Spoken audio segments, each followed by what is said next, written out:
Checking in on the straights. They are not okay. The straights are still not okay. The straights were not okay in 2021. Life is like a hurricane on straight TikTok. Spot the hetero. Will the straights ever be okay? Are men okay? Spoiler, no they aren't. The worst man on straight TikTok got worse. Heteros making me upsetero for nearly 18 minutes. Returning to hell, parentheses, straight TikTok. Are men okay? Spoiler, no they aren't. The worst of straight TikTok, it's worse than you think. Straight TikTok keeps getting worse. Straight people giving me a headache for 17 minutes. Heteros making me upsetero for 20 minutes. Gay. Please leave him. Hetero cringe. The straights, trademark, still aren't okay. Straight people making me uncomfortable for 14 minutes. Checking up on the straights. They are not okay. Please get a divorce. Hetero cringe. This is why I don't want a son. Watching more straight TikToks, the Nightmare Edition. Are the straights okay? Spoiler, they aren't. And finally, we are done. Delete your channel. Actually delete your channel. You made 23 different videos, all ranging from 15 to 20 minutes, individually shitting on straight people. You are, and I mean this in every single sense of the word, a loser. And I just have to laugh at the fact that your channel banner says validate and educate. Really? Yeah, you're really validating, dude. You're really positive and validating to people. It's not like you made 23 videos specifically talking about people that are straight, that you just don't like them because they're straight. And that's not even mentioning the countless videos she's made on men, just in general, on why she doesn't like men. And you're not gonna believe this, but this channel has 326,000 subscribers. So the channel that I'm talking about is a YouTuber that goes by the name The Queer Kiwi,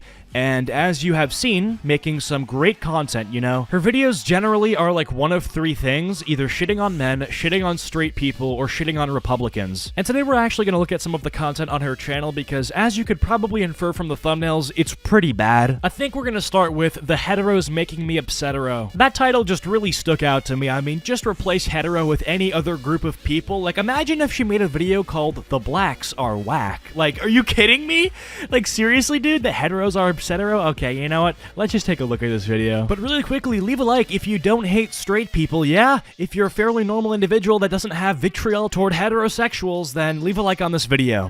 Greetings guys, gals, and non-binary pals, and welcome back to another video. I hope that you are well, and I hope that you are fighting, because there's a lot to be fighting for. What are you fighting for? The deletion of straight people? Like, it doesn't sound like you're fighting for anything good. Because it's not like you're sitting here like, oh, gay rights, gay rights. You're like, no, straight people make me upset! Also, in what world is primarily reacting to TikToks fighting for anything?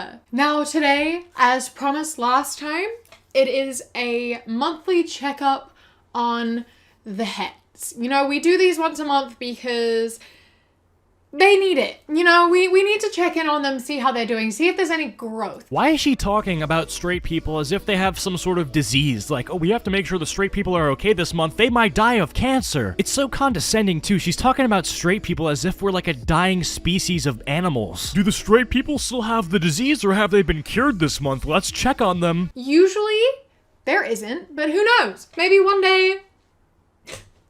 maybe one day they'll change. We're still waiting for that day, and I think it will be a long time. But one day we'll get there. We'll get there eventually. It takes a special kind of talent to get me to not like you this quickly, dude. And it might seem that I'm kind of irritable in general, but no, I'm a pretty easygoing guy. But this lady has just gone on the screen and posted content that has made me dislike her pretty much instantly. Aside from her taking shots at the entire straight sexuality, she has photographs of K-pop stars in the background, vibrant, bright rainbow hair, and just this overall, like, postmodern vibe in this video. It's not sitting right with me. But who knows? Maybe one day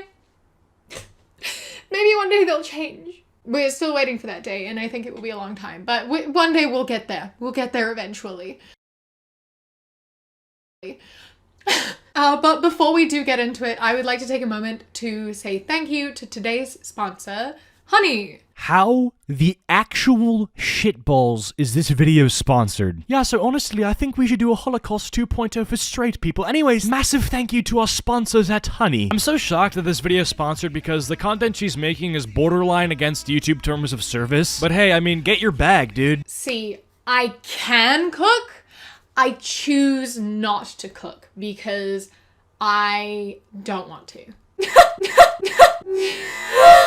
Wow, dude, that's empowering. You're really fighting stereotypes and really making women more safe in our society by just not cooking food for yourself. I mean, that's how you own men. That's how you own straight people. Boom, just like that, by just not cooking for yourself. If you don't want to learn how to cook, I mean, I don't care. That's fine. But if your reason for not wanting to learn how to cook is to fight gendered stereotypes, dude, you're just a loser. Like, working out is a pretty typical male thing to do. So if a guy doesn't want to work out because he'd rather build something or read something, that's fine. But if his reason to not work out is to fight masculine stereotypes. Again, just like what a weirdo. If a girl had sex with me on the first day we met, she won't hear from me again. That's the one test I do on the first date. I genuinely do not understand the no sex on the first date rule. It doesn't make sense to me. Literally, who cares? Well, it's not a law or anything. If you're on a date with somebody and you end up doing that on the first time you meet, like, okay, whatever. Like, I can't stop you. I don't really care. It's not my life. But yeah, I mean, generally people want to feel like they've developed a bit of a stronger emotional, like, connection with somebody before they do something so intimate. So when you say, oh, who cares? I think it's kind of a red flag if you let somebody do that on the first night. Because you kind of have to draw their intentions into question if that's what they're doing with you right after they've met you, pretty much. Have sex with whomever you want, whenever you want. There's no rule about first date, second date, whatever. Do whatever makes you happy and you comfortable. Okay, dude, that's just kind of disgusting. Like, do you have no self-control? Can you not just, like, try to find somebody that you might actually have a connection with before you, like, take off your pants? Like, also, there's such a thing as closed relationships. Like, you probably want to be loyal and faithful to the person that you're with. You shouldn't just be, like, in the middle of that relationship, like, oh, actually, yeah, I was out at a bar one night and I found this other person hot, so I slept with them. Sorry. Do whatever makes you happy and you comfortable. I took the Queer Kiwi's advice and did what makes me happy. I wouldn't want to be with someone who thinks that's a problem because that's like slut-shaming, and I don't want to date someone who's slut-shaming. Dude, are you kidding me? Like, this can't be real, man. Like, I just know everybody who I talk to, they don't want people that belong to the streets. Like, they don't want the CEOs and CFOs of the streets to be people that they emotionally invest time into. This is not rocket science. This is like basic person-to-person interaction. Am I just supposed to be completely okay if a girl comes up to me after having been with every single person on the planet? Am I just supposed to be like, oh, okay, no judgments? No, you're getting judged. You're gonna get shamed. Like, I'm sorry. Like, have some self-respect. If a girl sticks around and gives you time to mature, that isn't love. That's a whole wife you're sleeping on. I really dislike posts like this. That's a positive post. That's like saying, oh yeah, man, if a girl is nice to you, she might be your wife. Like, all right, let's just see what she has to say. Girls who forgive you for all the shit that you do. When something is broken, you don't throw it away, you fix it. All that sort of shit, I despise them. They hold so much toxic weight, especially to younger people. How much you want to bet she's going to make an argument that if somebody does something bad to you, you should just instantly leave them. Instantly. Yeah, don't ever try to work things out. Don't ever try to talk to the person and communicate. Just, you know, one incident, one fight, boom, you're out of there. Just leave the relationship. It was seeing a lot of posts like that as a teenager that kept me in an abusive relationship for much longer than I should have been in it. Obviously, I shouldn't have been in it at all, but like genuinely seeing posts like that made me feel extra guilty about wanting to leave. And I felt like guilted into staying because it felt like that's what I was meant to do. You shouldn't feel guilty for leaving a relationship that's actually a bad relationship, but I agree with the post in that, you know, working out problems can be a very good sign, and that, you know, ditching ship of an entire relationship because you had one bad week or one fight or something, you know, I don't think that's good. It's like she very much understands that the post has a positive message behind it, but is like, well, this post might suggest to some people to stay in their abusive relationship. It's like, no, you're reading way too deep into it, dude. But yeah, I think that's where we're gonna end things off today with the Queer Kiwi. I think it was definitely a journey. I'm glad I made it out alive. But nah, all jokes aside, I hope you guys have enjoyed this video. If you have, be sure to leave a like and subscribe if you are new to the channel. Comment down Pepsi if you made it to the end of the video, and I'll try to heart your comment. Big thanks to all of my channel members. As always, you guys rock. Follow my socials. Links are all down below. And I will catch you guys all in the next one. Peace. Let's get into it. Let's laugh at some heads, shall we?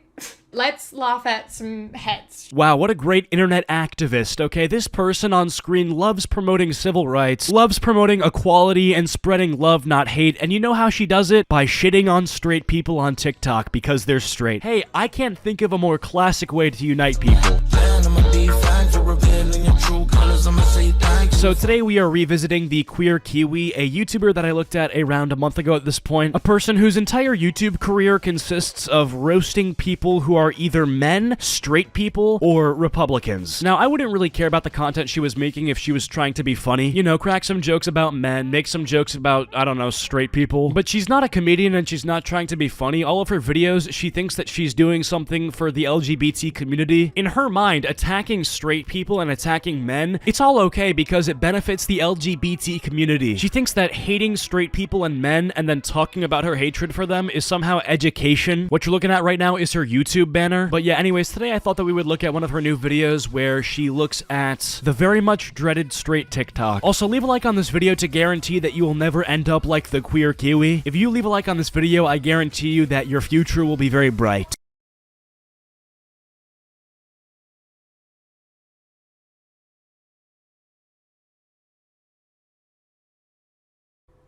What?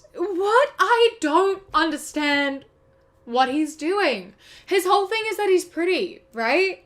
He thinks he's hot, and so that's his whole thing. He does nothing. He just exists in front of the camera. He's like, I'm hot and you know it. Do something else. Get a talent. Do something. I don't know. Alright, so I'm in a bit of a tough position right now because the TikTok that she reacted to was pretty cringy, okay? You do have a guy standing there trying to act all cutesy-wootsy. Like, the guy who posted that definitely wanted some comments from, like, thirsty teenage girls being like, oh my god, can you add my snap? But the thing is I'm forced to defend this guy because I know the only reason Queer Kiwi is attacking him is not because he's cringe, it's because she thinks he's straight, okay? And I'm not standing for this. Yeah, my boy posted a cringy TikTok. I'll be the one to roast it, okay? This one's not for you, okay? This one's for me. Go back to making your BTS collages or whatever you do off camera. I don't know. Being hot isn't a talent. And also, like, not everyone's gonna find you attractive. Wow, god tier commentary. Hey, not everyone's gonna find you hot. Like, what is the point of even saying that, actually? Do you not think this guy knows that not every single person on planet Earth is going to find him attractive? I don't think there's a single person on this planet that thinks everybody's attracted to them. But are you seriously suggesting that just because not everybody is gonna find this young man attractive that he shouldn't post a thirst trap? I mean, listen, I'm not pro thirst trap. I think you should not be thirst trapping anywhere, guy or girl. It's cringe, it shows that you're desperate, and it's a low attempt to try to get somebody to like you. But you have to be anti-thirst trap for the reasons that I just listed. You can't be anti-thirst trap because, hey, some people are gonna think you're ugly. Yeah, obviously. I'm not gonna, like, insult how you look. Yeah, I mean, fair enough. You don't have much room to do that in the first place. You are the one who chose to dye your own hair a bright, vibrant rainbow. But I'm also not gonna say I'm attracted to you, because I'm not. So, it's not working. Maybe if you got a talent and a good personality, it would work better. That's not even an L. Like, I know you think you just tossed this guy an L, pretty much thinking that you rejected him, but any guy who is being rejected by you is quite literally being saved by the grace of God's hand.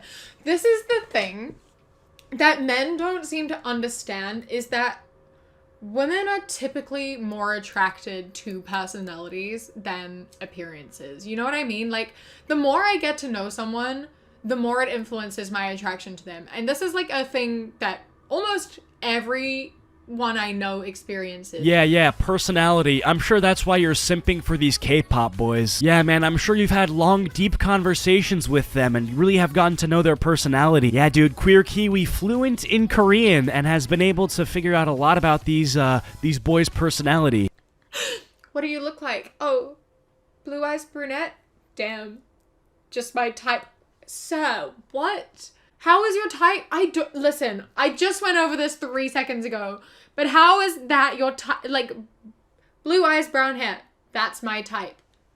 You don't know anything else about her, though. Oh my god. But you don't know anything else about her, though. It's almost like when people say, this is my type, they're talking about desirable physical attributes that they would prefer somebody to have before, like, flirting with them.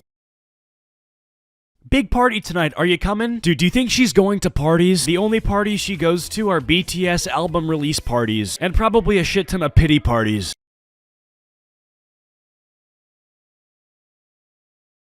Why is it such a big thing on, like, straight TikTok for them to just, like, joke about being attracted to minors? What are you talking about? How is he attracted to minors? How is he joking about being attracted to minors? He literally drove away when she said she was 15. And it, like, moves past being a joke to where a lot of them actually do talk to minors. Oh my god, shut up. Have you never been on the internet? People are weird here, including yourself. You're in the upper echelon of strangeness. Dude, I'm sorry, the only people who are ever offended by pedophile jokes are pedophiles. I'm saying it. Like, seriously, what is the societal benefit to stigmatizing pedophile jokes? Less pedos are getting offended? Like, I'm sorry, that's not something I'm interested in doing. You pulled up some random poor girl on the street and asked her to go to a party and looked at her like that?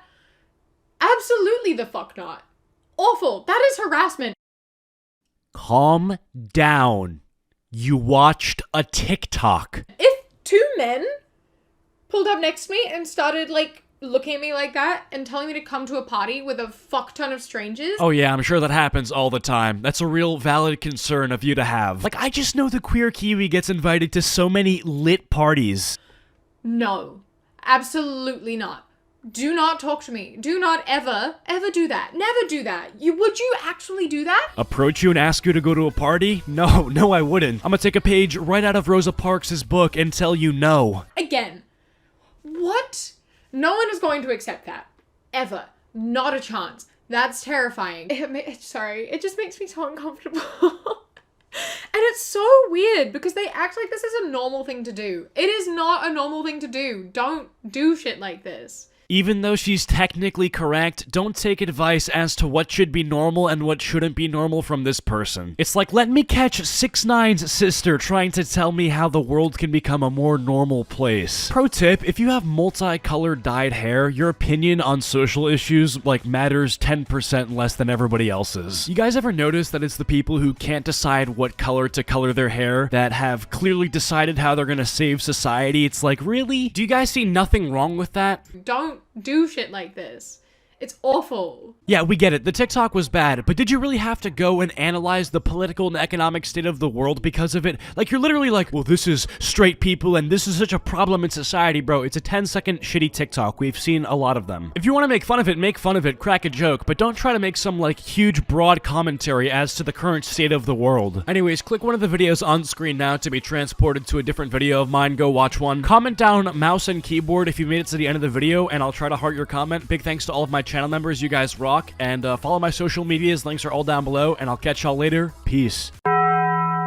Face reveal at 400k. Subscribe. Hello? Oh my god. Okay, it actually worked. Yo, I only said hello that loud because my mic has been breaking for the past like 10 minutes, so I guess it works now. Anyways, welcome back to a brand new video. Today we're talking about a Acheeto channel veteran. Okay, this is the Queer Kiwi. She makes videos talking about, well, what do you think? Her name's the Queer Kiwi. I'll give you a second. With a name like the Queer Kiwi and looking like this, what do you think she makes videos about? You know, they say don't judge a book by its cover, but I'm just gonna keep it a $1.50. We should start maybe giving that a try. Like, let's start judging some books by their cover because, yeah, shockingly, not shockingly at all, the Queer Kiwi makes videos where she expresses that she doesn't like straight TikTok. Now, I don't use TikTok anymore, and I gotta say, I think the chances that I'm gonna have autism later in life have decreased. So, W me for deleting TikTok, but yeah, the Queer Kiwi basically scrolls TikTok, finds people that are straight, mostly guys that like girls, and express that they like girls in their TikToks, and she basically finds these people and is like, wow, what are you doing? Being straight on TikTok is mad weird.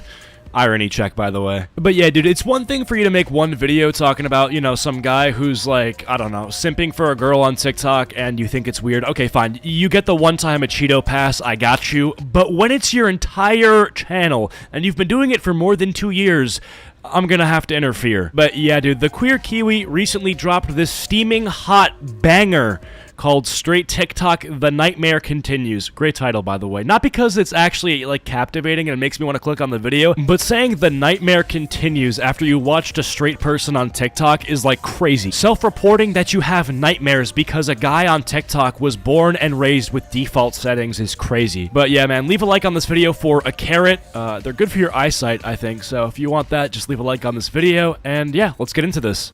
Greetings, guys, gals, and non-binary pals, and welcome back to another video. You may notice that I am in a different location today. I am currently in the podcast studio where I record my podcast with my best friend, Kat.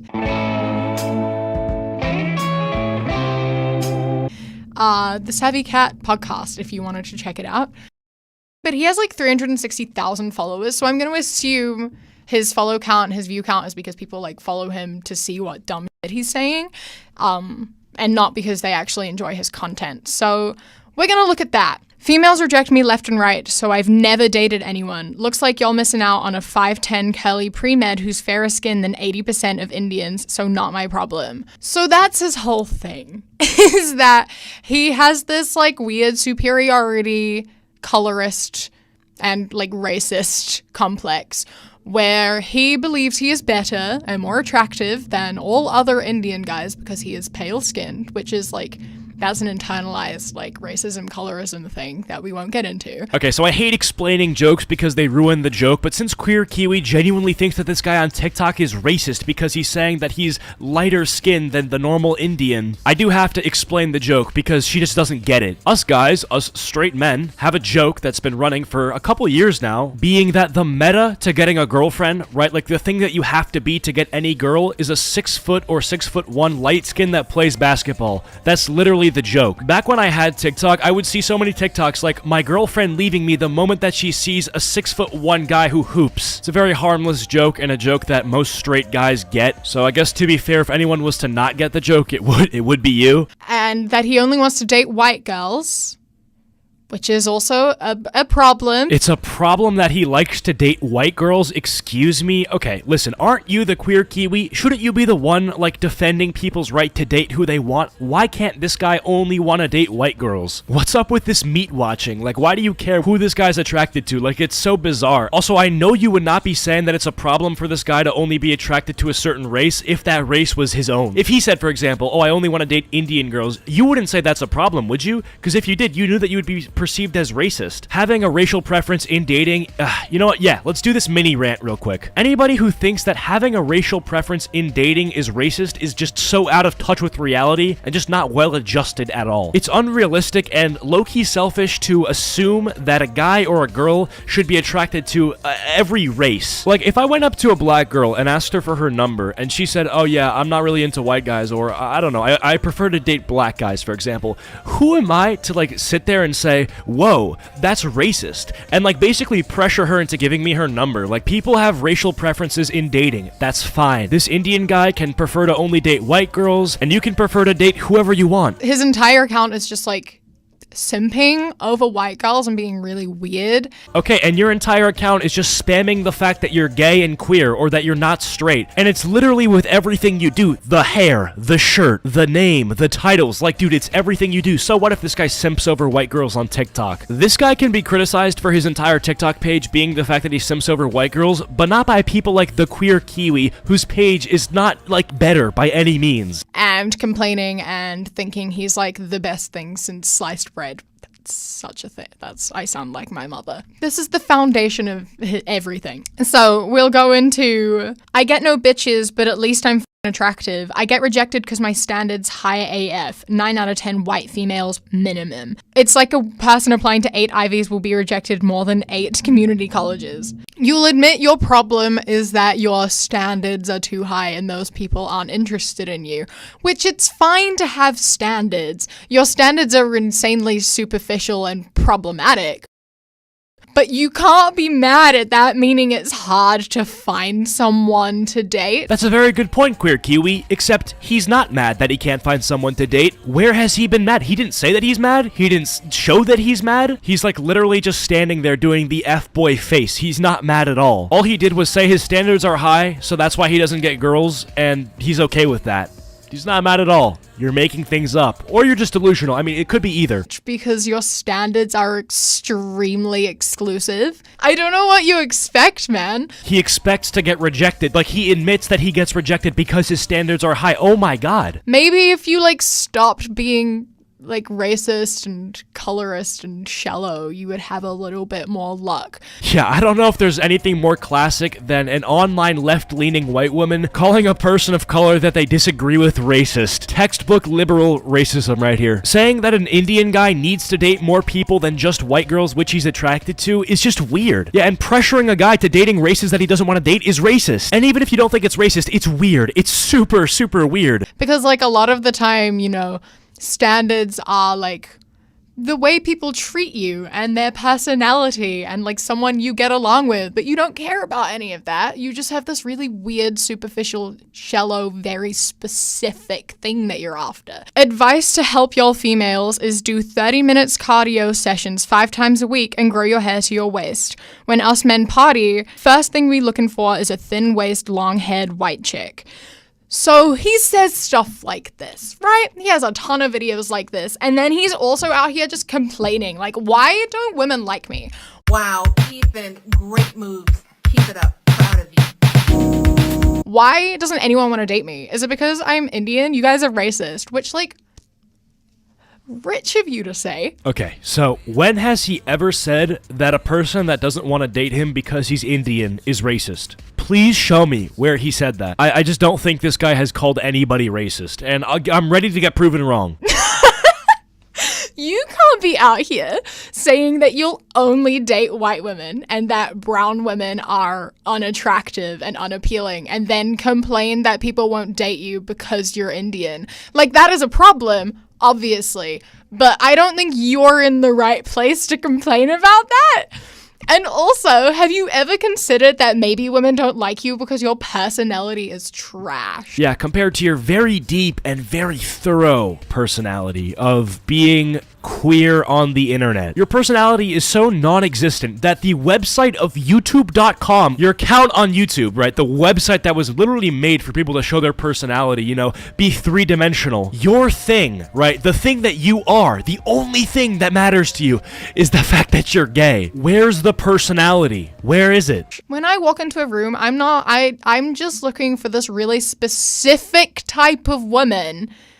But why does no one want to date me? Well, maybe it's because there's like one person you'll date and you have a shit personality, so they don't want to date you. Have you ever considered that? Because that's like probably the problem, man. Yeah, man, get it together. Clean up your act. You want to know why? Because the rainbow-haired YouTube feminist told you to. I mean, yeah, bro, she's got great advice. You definitely want to take it from her. I think the only advice I would take from the Queer Kiwi is, like, how to dye my hair, which I wouldn't do, so... None? No advice? Actually, no, I dyed my hair blonde 2 years ago during the peak of the pandemic because there was, like, literally nothing else to do, so I tried blonde hair for a bit, and it was a bad decision, so that was literally it. Forgive me for being too desperate, but at my LA Airbnb mansion party winter break, I will collect all the entry fees and pay the hottest white female at the party a 1K gift. Much love. And these faces he does too. I haven't even been mentioning the weird faces he does, and like the fact he's duetting this, it's so strange, bro. No way do you have a mansion party.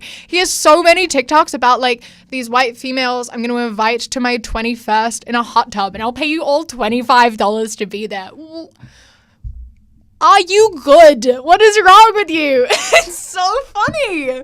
Hey lady, you knocked over your statue. Might want to fix that. Also, what's so funny? This dude's manifesting that when he turns 21, he's gonna have a big mansion party with a bunch of hot girls. Like, the fact that it's his entire account does kind of make him down horrible, but the idea of somebody posting that they want to have hot girls surrounding them in a huge luxurious house when they turn 21 is a awesome, epic, and very cool idea that a lot of young men would probably like to live. Oh my god, like this one. Dropping my album and having a listening party a day before my Airbnb mansion party in LA for my 21st. Only white and Latina females allowed at listening party. I want to spend alone time with y'all. He has so many TikToks being like, it's my 21st mansion party. I have a hot tub. If you're a white girl in LA, you can have free hot tub access. Hey, he said Latinas are invited too. Let's get the record straight. Actually, nah, you probably don't want to get anything straight, if you know what I'm saying. But anyway, that's where we're going to end this video. If you guys enjoyed, be sure to leave a like and subscribe if you're new to the channel. Comment down alarm clock if you made it to the end of the video, and I'll try to heart your comment.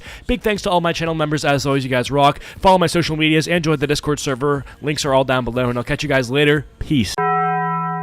Alright, so some of you probably know who the YouTuber The Queer Kiwi is, some of you might not. I've made a few videos talking about her content, and you'll see why after this video, but if you don't know, her content is basically where she'll talk about two groups, men and straight people. Every time she talks about men or straight people, it's always criticizing them. And, you know, I would understand if her content was to highlight a man who, I don't know, was like a serial killer and say, whoa, men, don't be serial killers, right? Makes sense, got it. But what she does is she looks at memes and jokes or posts that are clearly not serious, that are either being hyperbolic, they're either being ironic, or just clearly not serious, and takes them as if they're the most serious representations of either men or straight people, etc. And by taking it super seriously, she draws these insane conclusions and gives commentary about how men as a group are out of control, they're insane, they're sick, they're gross, they're demented, don't be around them, etc. And the same thing with straight people, as to how straight people, you know, they're just kind of weird, straight couples don't get along, straight couples have issues, and this and that. And again, it's not like she's doing this through empirical evidence or research, or through, you know, looking at stories or reading articles, which even if she was doing that, I'd still think that's weird, because it's like, why is your whole channel dedicated to looking at the specific group of men and what they're doing wrong, and straight people and what they're doing wrong? But she has that goal, and she's trying to achieve that goal by criticizing memes that are obviously unserious. The noise of others' opinions drown out your own inner voice. Be 13, 14 and already gay. Like, damn, did you at least try to get some pussy first?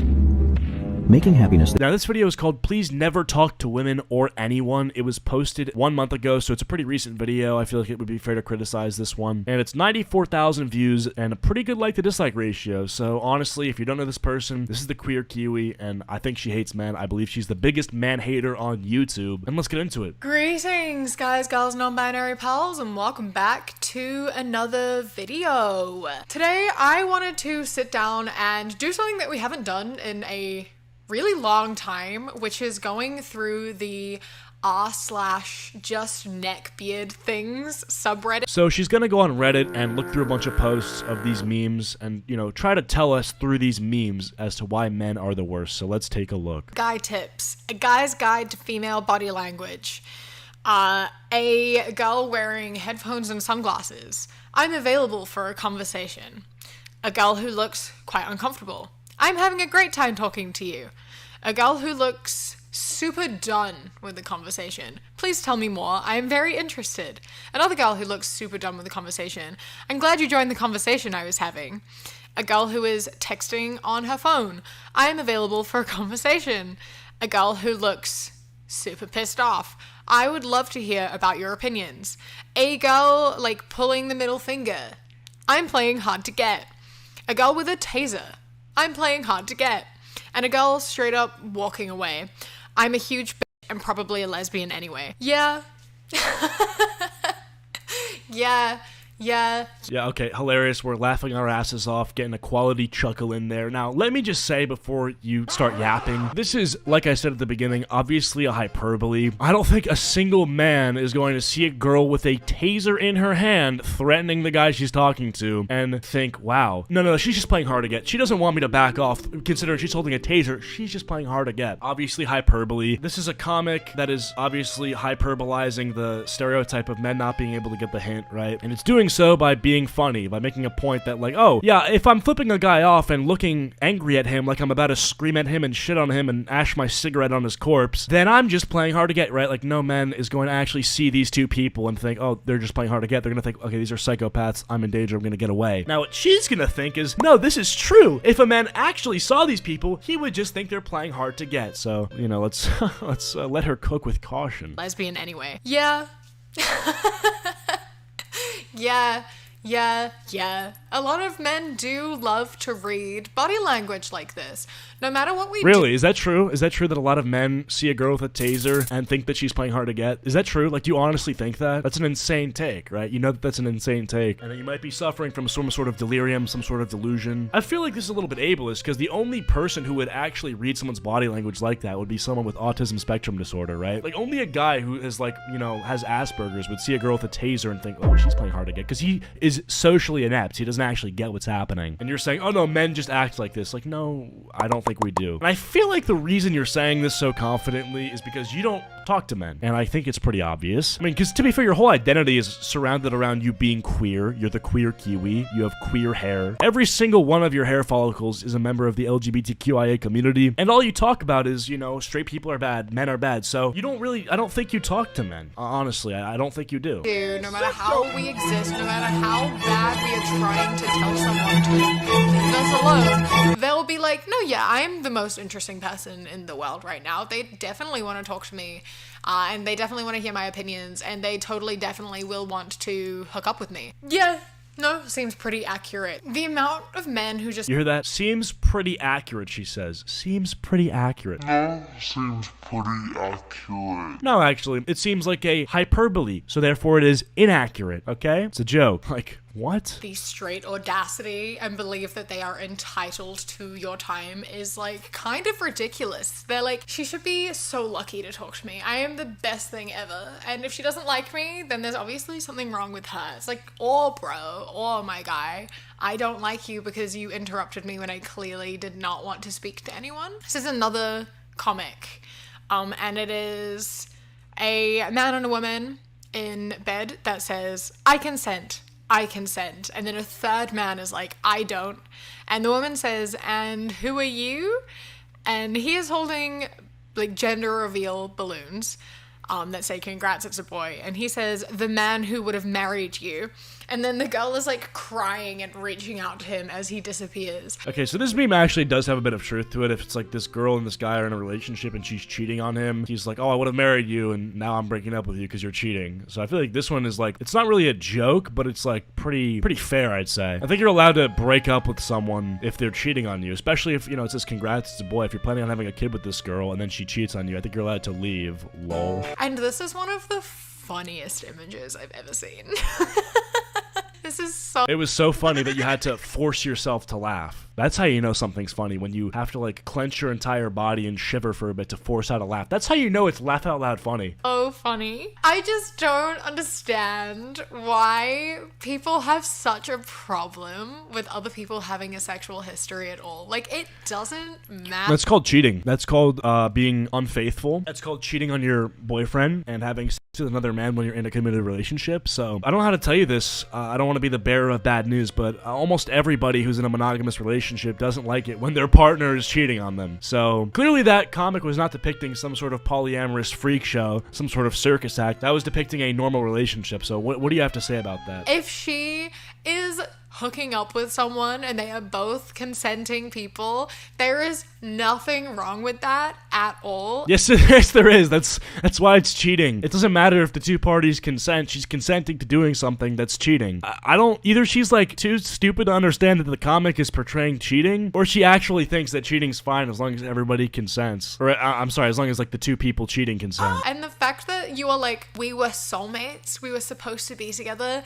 but then you had sex with someone who wasn't me, even though you don't even know who I am. So Wait, what? Obviously they know each other. Did you not just see the comic? The comic was a dude saying it's a boy. They had a kid together. So obviously they know each other. Do you need to go back to school? Like, do you need to start annotating documents as you read them? Like, do you have to go back to history class and start learning how to analyze primary sources? This is embarrassing for you. I mean, that was like an actual 5th grader could have understood what was happening in that comic. And you're here with your chest out being like, yeah, no, that comic is actually wrong. And I'm actually based on Awesome and Fart Pilled, and here's why you should know that. Like, what? So we're not even soulmates anymore. Like, then you clearly weren't meant to be together anyway, were you? Wait, they're not meant to be together because she cheated on him? I mean, yeah, because he shouldn't have been with her. Obviously, they're not meant to be together if she cheats. But you're saying they shouldn't be together because he's not accepting that she slept with someone else? Oh, no. Oh, bro, this is brain rot. This is just straight up brain rot. This is when you buy milk on the day that it expires and you try to drink it, bro. Not good, not good.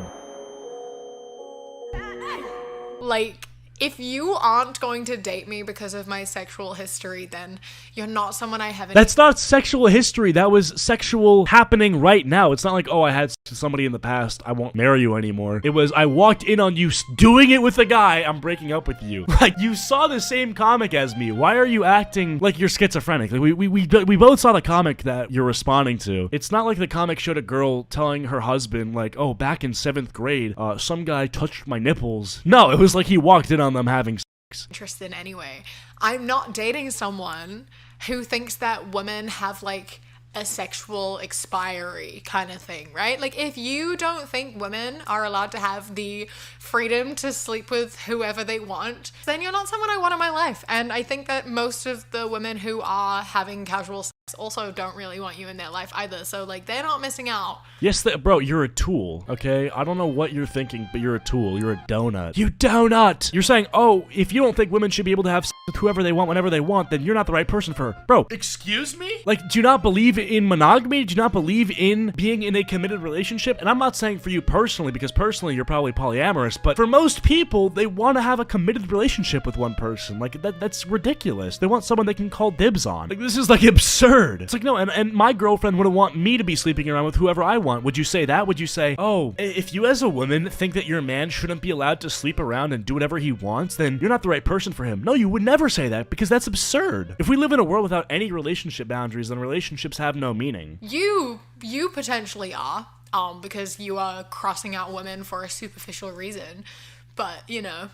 Bro, it's not superficial. Bro, in the comic, this guy walked into the room and saw his wife getting like that BBC or something. I don't even know. And you're saying that's a superficial reason? I guarantee you, if you got cheated on, like, you'd be heartbroken, you'd be crying, you'd be coping, seething, molding, spurting, etc. You'd be blackpilled, you'd be depressed. You'd be playing Logic 1-800 I Don't Want to Be Alive song. Like, I feel like, and I'm not even trying to be mean, but I feel like, does she have, like, has she ever dated somebody exclusively? Or maybe she actually did date someone exclusively and she cheated on them and then got broken up with and is now traumatized, so she's like trying to rationalize what she did through these memes. And now that's a crazy, armchair psychologist moment, but I don't know why else you would do that. Like, this seems like a weird thing to defend. That's your loss, not mine. It was so funny being like, I'm too good for you. You don't even deserve me because you're hooking up with this man. It's like, okay, bye. This is a dating profile for someone looking for short-term fun. I am probably better than you and out of your league, therefore you will submit to daddy or go away from me. 2. I don't negotiate or ever listen to women. I am your superior and what I say goes. I'm not your little soft boyfriend. You will respect me. 3. You will put me on the pedestal. I don't care whether you perceive me as toxic or a fuckboy. 4. I don't care about your zodiac sign or your opinion. I don't care about what you want or say. I will always put myself and my purpose first. Okay, so before she says anything, I'm gonna go for like that's 90% likely a joke or someone who's like doesn't actually mean what they wrote. Like if that feels like a shit post, like that feels like, does anyone actually read bios? I'm gonna put the most insane thing here and see if they read it. Now I will say, if that was like a real thing that someone wrote and meant it, I'll say okay, that's insane. But I really feel like that's a joke, Capitalization of this entire bio is like giving me a headache. But that aside, I have to believe this is a joke. Wait, we agree. Okay. So if we agree that it's likely a joke, surely she's gonna treat it like a joke and laugh and giggle and frolic in the valley, right? And just have a jolly old time. But guys, I'm gonna be honest, she doesn't look like XD right now. She looks kind of sad. She looks like colon open bracket or open parentheses. Right? Like, they sat down and they wrote this as an experiment to see how many people actually read bios and how many people just swipe on photos. True. Right? Like, True. It has to be a joke. This isn't serious. However... Oh no. All right, let's hear it. However, at the same time, no one who is actually joking writes this. They're like, What? Yo, you gotta be on drugs. Your plug is getting so rich right now. Your plug just bought his mama a house. Like, I swear. Your plug, whoever sold you the weed that you're smoking, is getting rich. He's investing into crypto. He has a diverse stock portfolio with little risk. He's the Wolf of Wall Street, okay? He must be. He's getting so rich off selling you these drugs because you're delusional, okay? You're literally saying that if you write something down as a joke, that you mean it. Like, what? What? I write down to my friends, if they're late, I'm going to kill you. Where are you? Does that mean that I seriously thought about murdering my friends? No, it doesn't. No, it does not. And I need to hear how you're going to justify this. I'm going to write it as a joke, but you had the thought in your brain. And if you're writing it even as a joke to be like, you don't read bios, see, you're still doing it to manipulate women. And so therefore still hold these beliefs to an extent. If I write down on the internet, I'm allergic to strawberries, does that mean that I'm lying thing that I'm actually not allergic to strawberries and that I love eating strawberries and that I fantasize about Widowmaker from Overwatch putting a strawberry into my mouth as I lay down on the beach? No, it doesn't. Although, considering how specific that was, probably doesn't do a good job defending myself. But okay, I'll just say this, right? If you write something that isn't true, it doesn't mean it's true. This is like the most kind of low IQ dialogue I've ever engaged in. She's saying if you write something so extreme that there's a little bit of truth to it, but that's not true. If that's true, all of my friends are going to jail. Half of guys with a sense of humor are going to jail. It's like, what? So, like, even if you don't mean this in its entirety, you don't not mean it, because you're still going out of your way to manipulate women and have a gotcha moment and like, I'm smarter than you. Women are I think you're delusional. Like, you're fighting the demons in your head right now. Like, you're fighting an invisible person. You're beefing with someone who obviously wrote a joke. Like, do you go to comedy shows? Like, do you go to a comedy show and the dude tells a joke, and then when the dude tells a joke about like, oh, I want to kill X group of people because they do X, you think, whoa, we gotta call the cops. This guy just made a threat. No, you don't. You laugh because it was a joke. You know, I saw Bill Burr. He opened the show by saying, thank God for COVID. It didn't kill enough people. Obviously, he's kidding, right? But would you hear that and be like, what? What did he say? Like, come on, dog. Come on, dog. Come on, dog. Come on, playa. Come on, cuh. How do we fix this? How do we fix this perspective? This perspective is it's so tainted. It's so wrong. It's just so fundamentally incorrect. How do we fix this? I think I'm gonna have to get on the phone with one of my friends. I think I'm gonna have to call up a black king to look into the situation to see if he can fix this. Because I feel like, honestly, you know, I'm a strong person, but I'm not that strong. I think I need to get help from a black king to help me fix this. Like, how do we fix this problem where you're so disconnected from reality? stupid. Blah, blah, blah. So, like, whoa. The one thing I admire about bios like this, though, is that, like, they're putting it out there so that you don't waste your time on dates with these type of people. Like, I'm seeing this and I'm immediately swiping left because I want absolutely nothing to do with you. Imagine if this is something they thought and didn't put in their bio, and then you matched with them, and then you have to go out on a date with this person. Like, that would be awful. So as horrible and awful and gross as it is, they're saving us a lot of time and effort, you know? Like, they're putting it out there, but they're not gonna get any matches, and then they're gonna call women superficial. And it's like, they write this stuff and they're like, I can't believe women don't like me. Women are also shallow. Excuse me? What? Like, you've made up a person that you're beefing with now. You're actually fighting the demons. Like, if you look at the ceiling for too long, you're gonna see an angry demon pop out and you're gonna pretend to fight it or something. Like, you looked at a bio that's obviously a joke, or like 99% likely a joke, and you've now made up a fake person that you're beefing with, who you've given character development to, saying that now this person who doesn't exist hates women and thinks that they're superficial. Like, alright, so I skipped one of her posts because it was definitely TOS. The guy who wrote it definitely was like an insane person. So she had one post in there that was actually written by a psychopath man who, you know, deserves to be criticized. So I'll give her that. She did include one post that was so bad I can't even include it, from a man that definitely was serious. So, you know, she gets 1 point for including one actual psychopath, but the rest are obviously jokes. So let's take a look at this one. Most women under 30 today have been raised to do nothing in the house. They're unable to cook, clean, or properly care for a man. They're unable to do laundry without shrinking the clothes. They don't understand you're supposed to wake up before the man does so you can prepare coffee, etc. Someone would do well to create a how-to course on YouTube teaching the basics of womanhood to the younger generation that clearly hasn't been housebroken.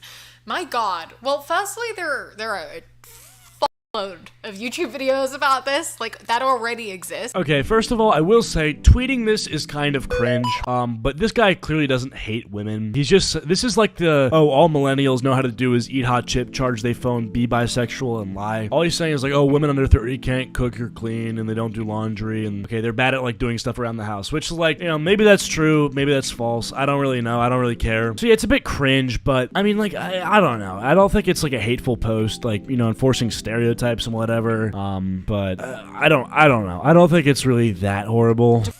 Load of YouTube videos about this, like, that already exists. There is so much content on YouTube about how to be a woman, how to care for your husband, how to be submissive. Like, that is already a very massive thing on this platform.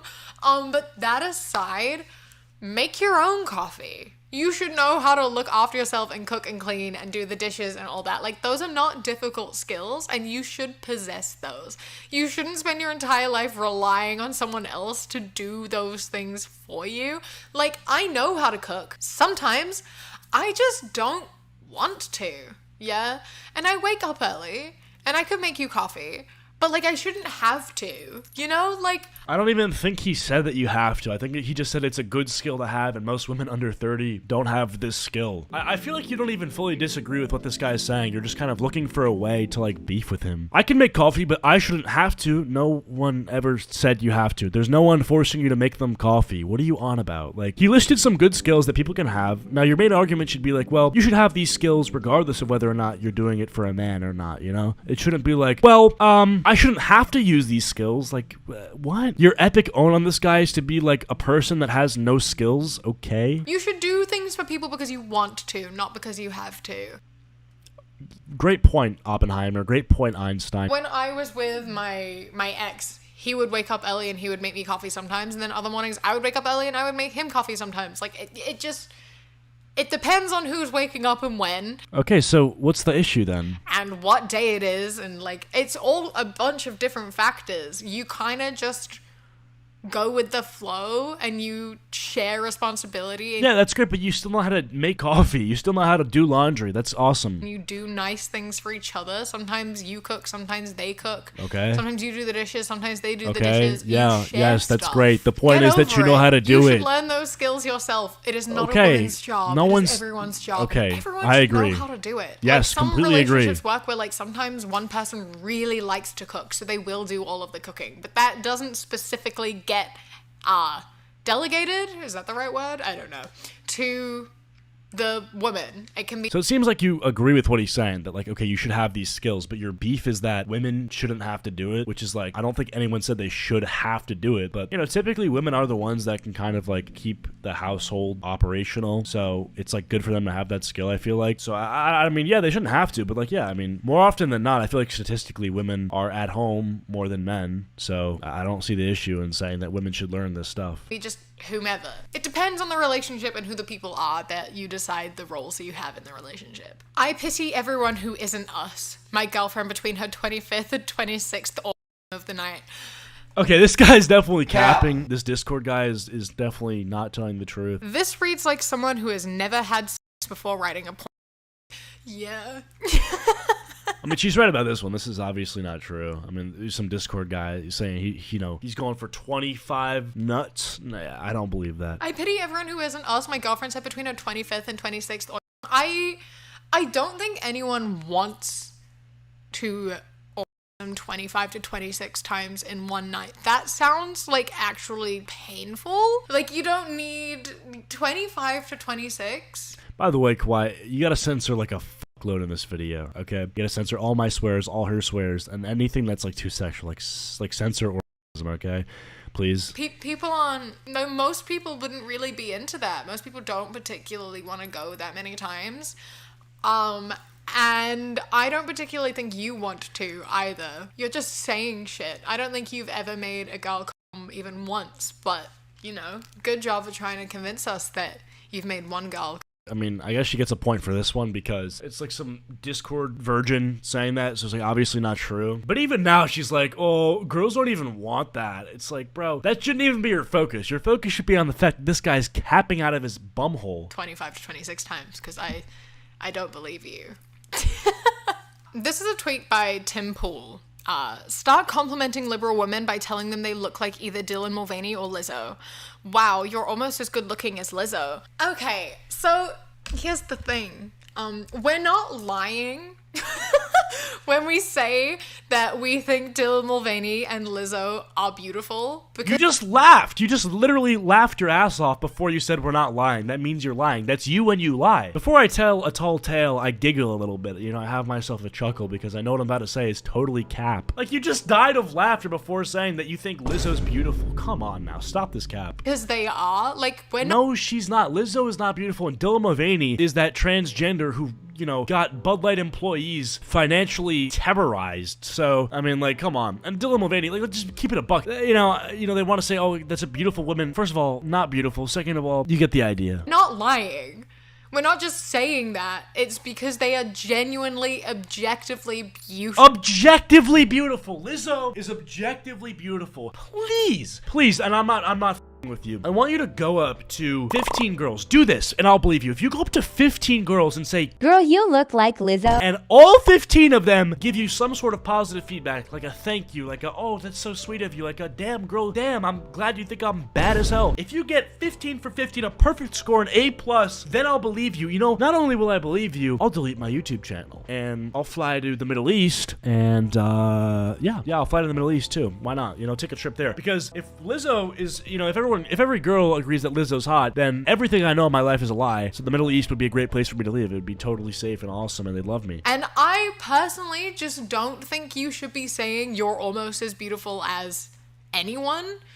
I don't think we should be saying, like, comparing people's beauty to other people's beauty. We are all beautiful in our own ways. You can say to someone like, oh my gosh, you kind of look a little bit like Dylan Mulvaney. Oh my gosh, you kind of remind me No, that's not what we're talking about. You said something different. Can you say that again? Just the way you said it. Can you say that again? Just the way you said it. That's not what we're talking about. We're not talking about you kind of look like Lizzo. No, you look like Lizzo. That's the apparent compliment that you think is so good because Lizzo is objectively attractive. You look like Lizzo. That's the compliment. Dude, I'm sorry. If any of my guy friends went up to a girl at the bar and said, and that was his opener, you look like Lizzo, I would literally look at him in the eyes and say, you are a risless autistic incel. Like, I'd make him walk home. I'm like, bro, you're not getting in this car after that swagless performance. Like, that was horrible. You picked up no girl. Why would you think the you look like Lizzo opener was gonna help you? Lizzo, like, you can say that, but saying shit like you're almost as beautiful as blank. That's also not what we're saying. It's you look like Lizzo. It's not you're almost as beautiful as Lizzo. It's not you remind me of Lizzo. It's you look like Lizzo. That's the compliment. That's what you're saying is good. Weird and backhanded compliment. It doesn't even matter who you're talking about. Like, I don't care who you're talking about. It's a weird thing to say. I just think that it's really backhanded. You're almost as beautiful as... Not what we're talking about. Saying you're almost as beautiful as anyone is weird. Even saying you're as beautiful as someone is weird. You can just say that they look like someone. Be like, you kind of look like Lizzo.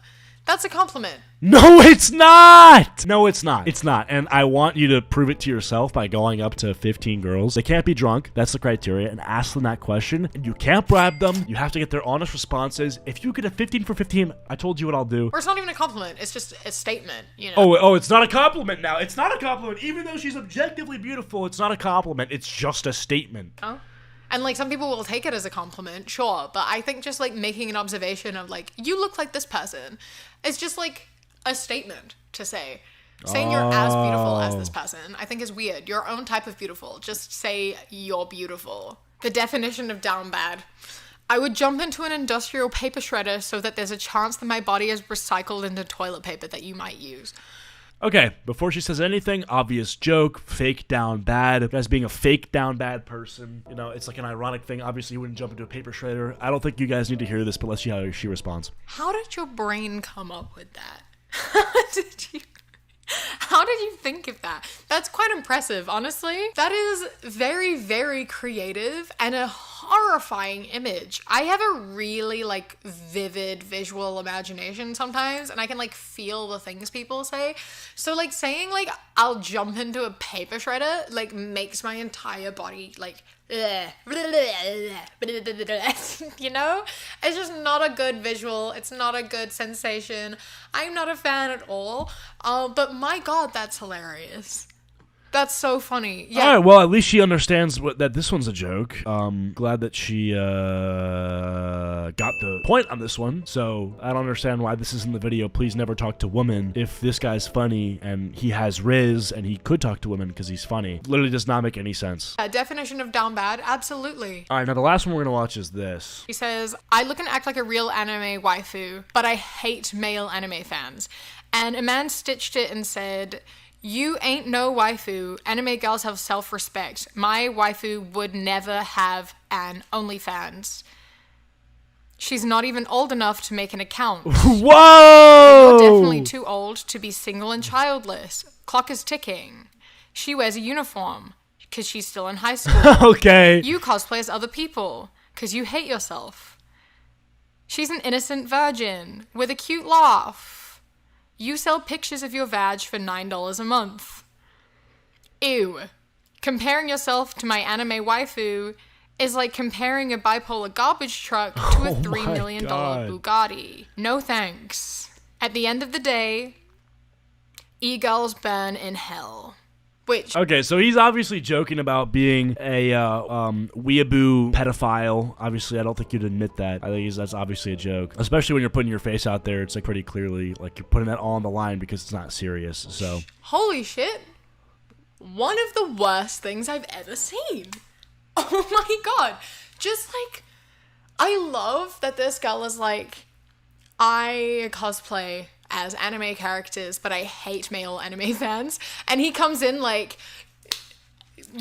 I hate you, actually. You're not- And I'm a pedophile. That's also, he said that I'm a pedophile, which I thought was funny because I don't think he is a pedophile. not an anime girl. It's like, so yeah, this is exactly proving the point of the video that she said, that she hates male anime stans. And like, yeah, what do you think he's gonna do? Go in there and be like, no, not all of us are bad. Like, what? He's gonna do some pick me shit like that? No, I'm glad he went in with the exact goal of like pissing her off. thank you for That's proving funny. exactly what she was talking about, because you are a pedophile who like hates her for not being a child.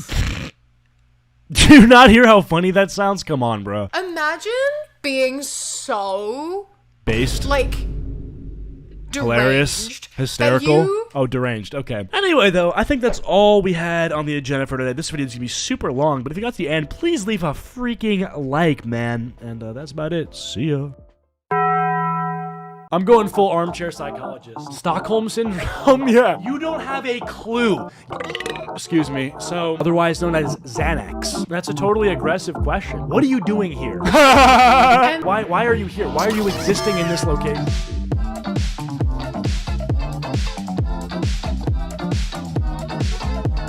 So I watched this video that the Queer Kiwi posted one day ago. It is the biggest piece of dog shit I've ever seen in my entire life. Basically, this video is reacting to a TikTok where, so this straight girl gets invited to a lesbian bar by her lesbian friend and then goes to the bar with her straight male friend, bringing a friend of a friend. I don't know what the big deal is on that, but apparently it's a huge deal because you can't go to a lesbian bar if you're a straight guy.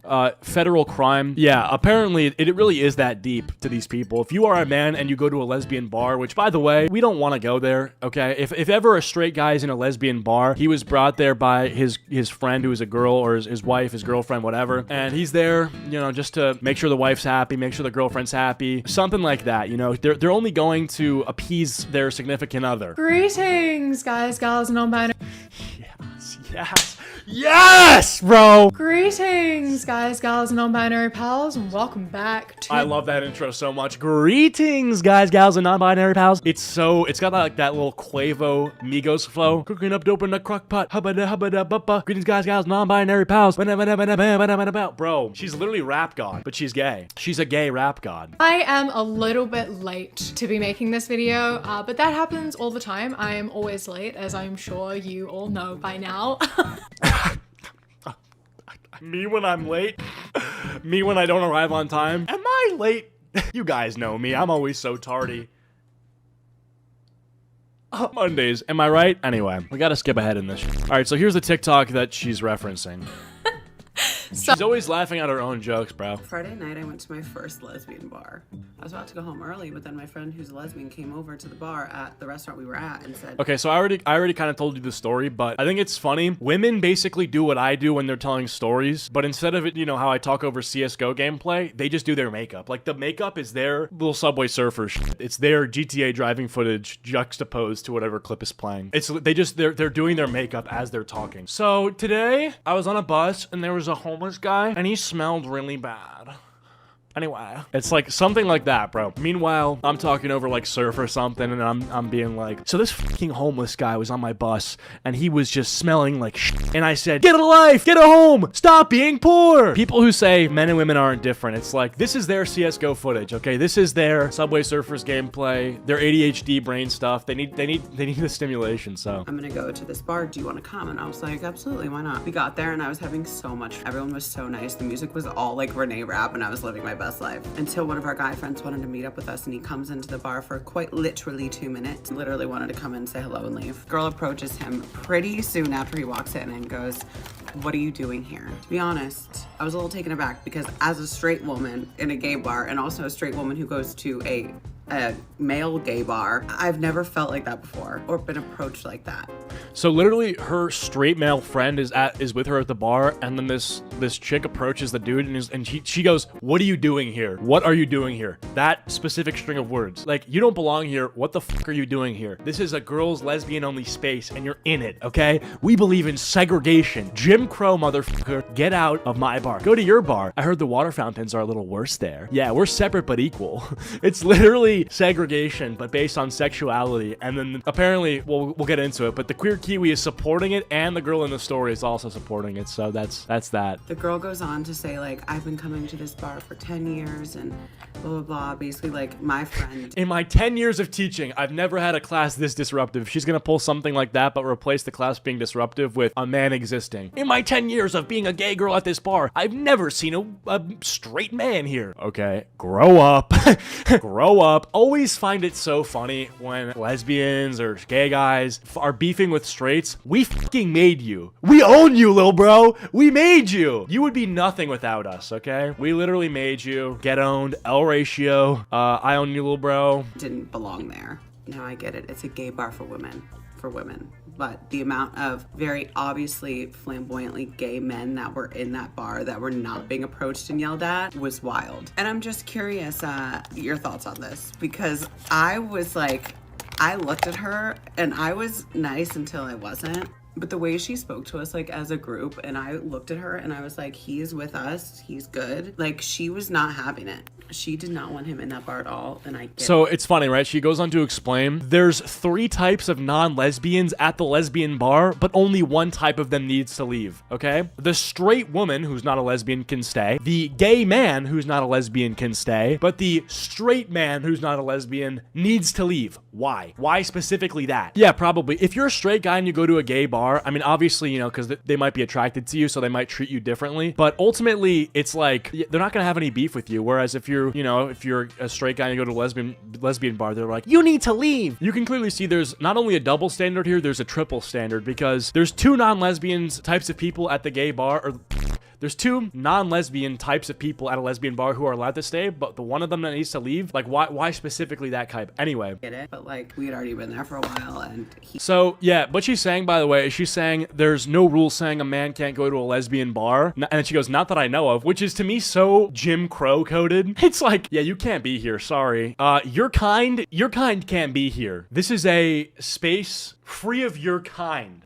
He just literally came to say hello. But I'm just curious, like, are straight males not allowed to go to a lesbian bar? I'm genuinely curious. Like I said, this was my first time going to a legit lesbian bar. So please, enlighten me. I guess, like, he's probably never gonna go back there again because it really wasn't worth the drama. I just feel it was a little dramatic. The entitlement that, like, drips off of this video. So she's saying, this Queer Kiwi is calling the girl who made the video entitled because she doesn't know that men aren't allowed to walk into a gay bar. The entitlement for this man to think he can walk into a fucking building while he's a man. He must not know, hello? Like, it's obviously a lesbian bar. Honestly, it's quite impressive, the level of entitlement that exists in this video. It's absolutely absurd to me that she doesn't understand, like, the problem here and is confused by the confrontation that happened and the upset that it caused. Because, like, this is so crazy. So literally the guy walks into the bar and he's with his friend, right? This woman friend. Presumably he's trying to, like, date this girl, right? So this straight girl gets invited to a lesbian bar and she comes to the lesbian bar with her guy friend. Maybe they're trying to date, I don't know, right? Guy goes along, which, you know, he probably didn't want to, if we're just keeping it a buck. You know, probably could have stayed at home and played some video games, could have played some Fortnite. I could have imagined that conversation was like, hey, so, you know, I got invited by Stacy to go to this lesbian bar and you want to come? And he's like, yeah, sure, I can't wait.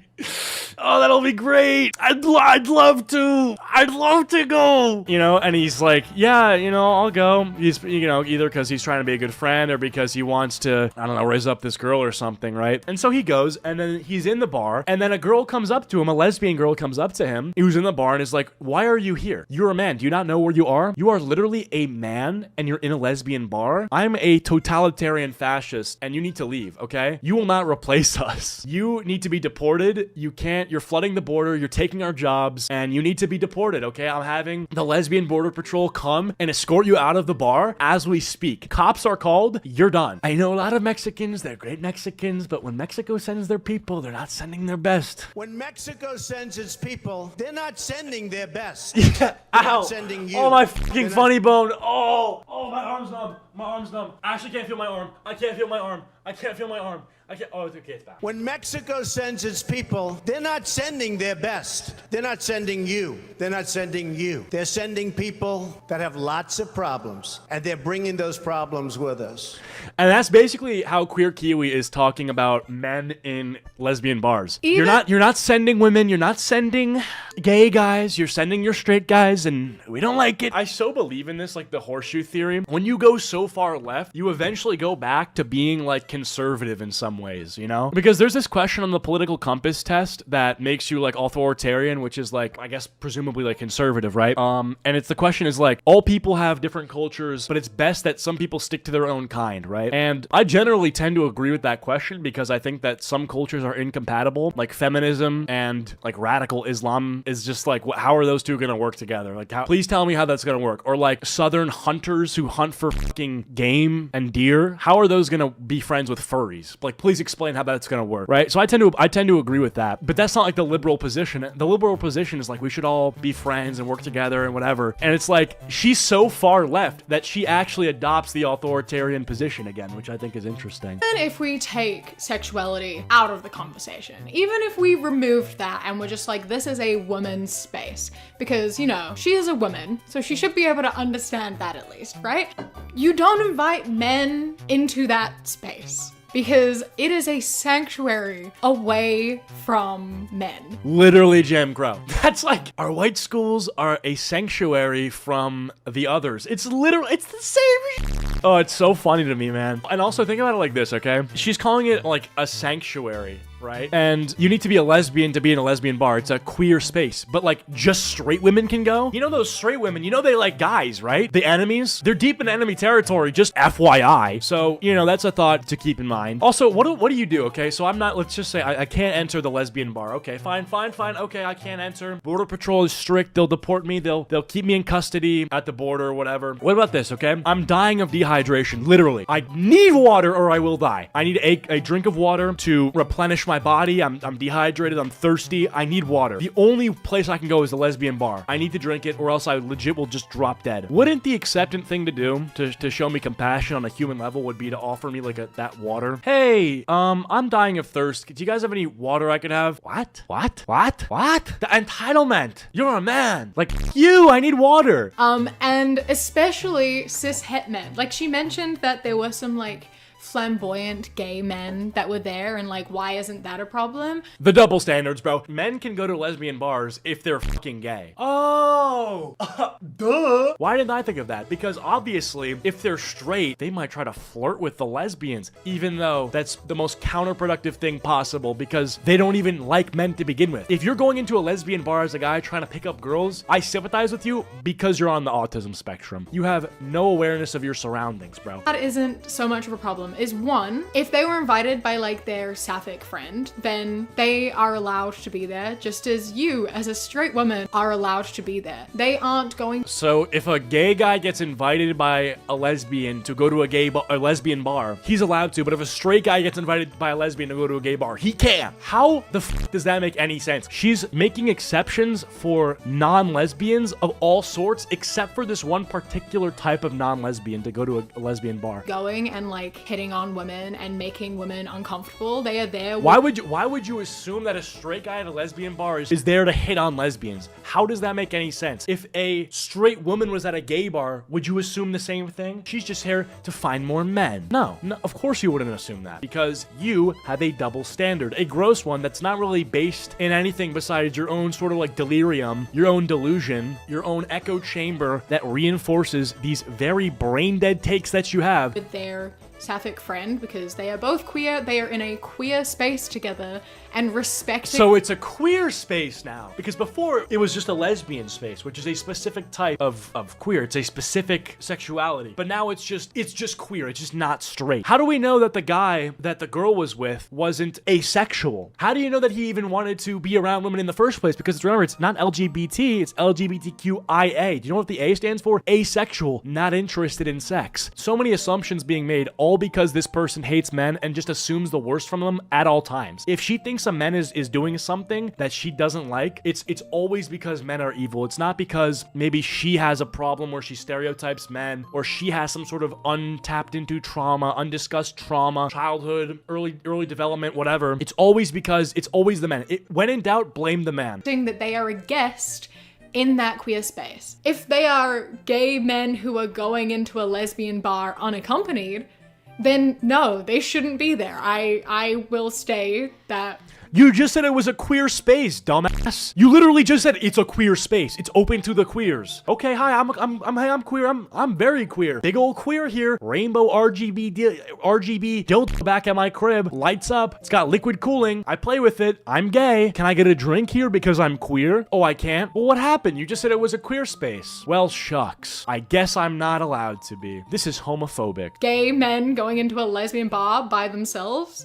That shouldn't happen. They shouldn't be there. Deport them! Get out of my country! Literally, yeah, it's just so funny. It's just like, it's gay fascism. It's gay fascism. You're deported. Get out of my country. We need to build a wall. We need to build a big wall with a strong armed militia, border guards. If you see a straight person, shoot them on sight! She's gonna have a pride swastika, I think is what's gonna be showcased next on this stream. Regardless, you brought a man, a cis het man, into a safe space for queer women. What do you think he's gonna do? Like real shit, what do you think he's gonna do? Unzip his fly? Y'all wanna see something? I could play jump rope with this shit. What do you think he wants to do, bro? He doesn't want to be there anyway. His friend said, come with me to this lesbian bar. And bro was like, sorry, boys, I gotta get off. They're like, are you fucking kidding me? And he's like, yeah, I'm sorry, bro. This girl, I'm really into her. She's straight, but her lesbian friend just invited her to a bar. I have to go, bro. I really want to riz her up. It's like, fuck you, but all right, I'll see you later, boys. And then he goes. And then you have these people like, we don't want you here. I don't want to be here. I want to be at home gaming. Where queer women feel safe because, by the way, super fucked up. Like, we're gonna address this, right? She's literally saying because men are in the same room as these people, they feel unsafe. That is fucking sexist. In the same way, if I was in a room with a bunch of black guys and I said, feeling a little unsafe here, feeling unsafe, not feeling too safe or comfortable here, you would say, yeah, that's fucking racist. If I go to my friend's house and then there's two black guys I haven't met yet and they're playing blackjack, obviously my friend invited them, and I walk in, I'm like, yo, bro, are you being robbed? Yo, bro, are you getting fucking robbed, dude? Who the fuck are these people? They're like, no, bro, these are my boys. I'm like, oh, shit. Oh, I'm just feeling a little unsafe. They're like, dude, you're fucking racist. we don't have very many spaces, you know? There are not. This notion, there's not that many spaces for queer. Nice freeze frame, by the way. There's not that many spaces for queer women. You guys remember when they threw up the fucking pride flag on the White House? Like, this is what America, you know, most influential nation on earth stands for. They put this shit in the middle of the American flag. So how exactly do you not have that many safe spaces if the most influential country in the entire world, the global hegemon, is putting your fucking flag on the building where the decisions are made? When we blow up countries, that decision was made in here, and your flag is on the fucking face of it. So the one that you have on your little stuffed animal is the same one they're putting on the most influential building in the history of the world. So not many places where queer women feel welcome and accepted and safe. And so it's the same Jim Crow talking points, by the way. It's safe for us to be in a room where it's just us. It's literally, I could do the same thing. I only feel safe in a room with white people. I only feel safe in a room with lesbian women. Like, what? Inviting a cis het man into one of those spaces is going to cause people to be a little bit on edge and a little bit uncomfortable. What the fuck did we do? Walk in the room? You guys, what the fuck? The audacity, bro. That kind of behavior just does not fly in the world. If you see a guy and then you're like, oh, dude, get this guy out. There's a wait. Is that a guy? Is that a guy? Is that a guy? Is that a...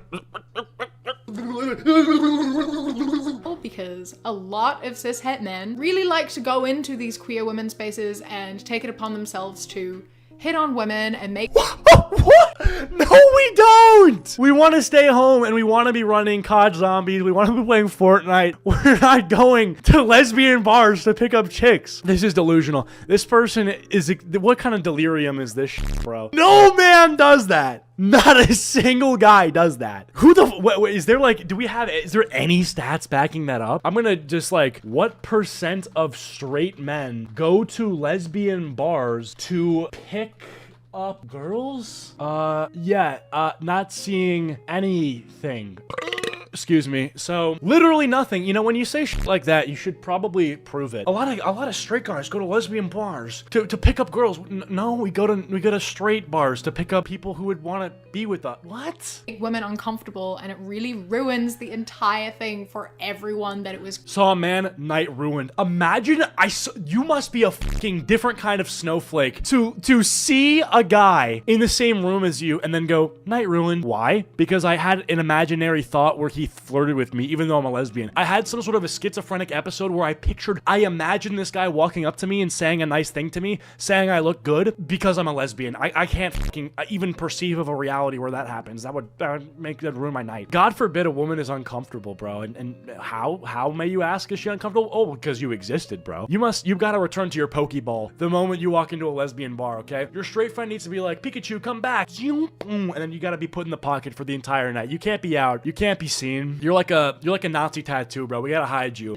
Like you say, I don't understand why she was upset. Like, there's not a rule that men can't be in there. Like, no, there isn't an official rule that men aren't allowed to go in, like straight men aren't allowed to go in. However, it's pretty heavily implied that cis-het men aren't welcome in these spaces. Like, legally, you cannot deny them entry.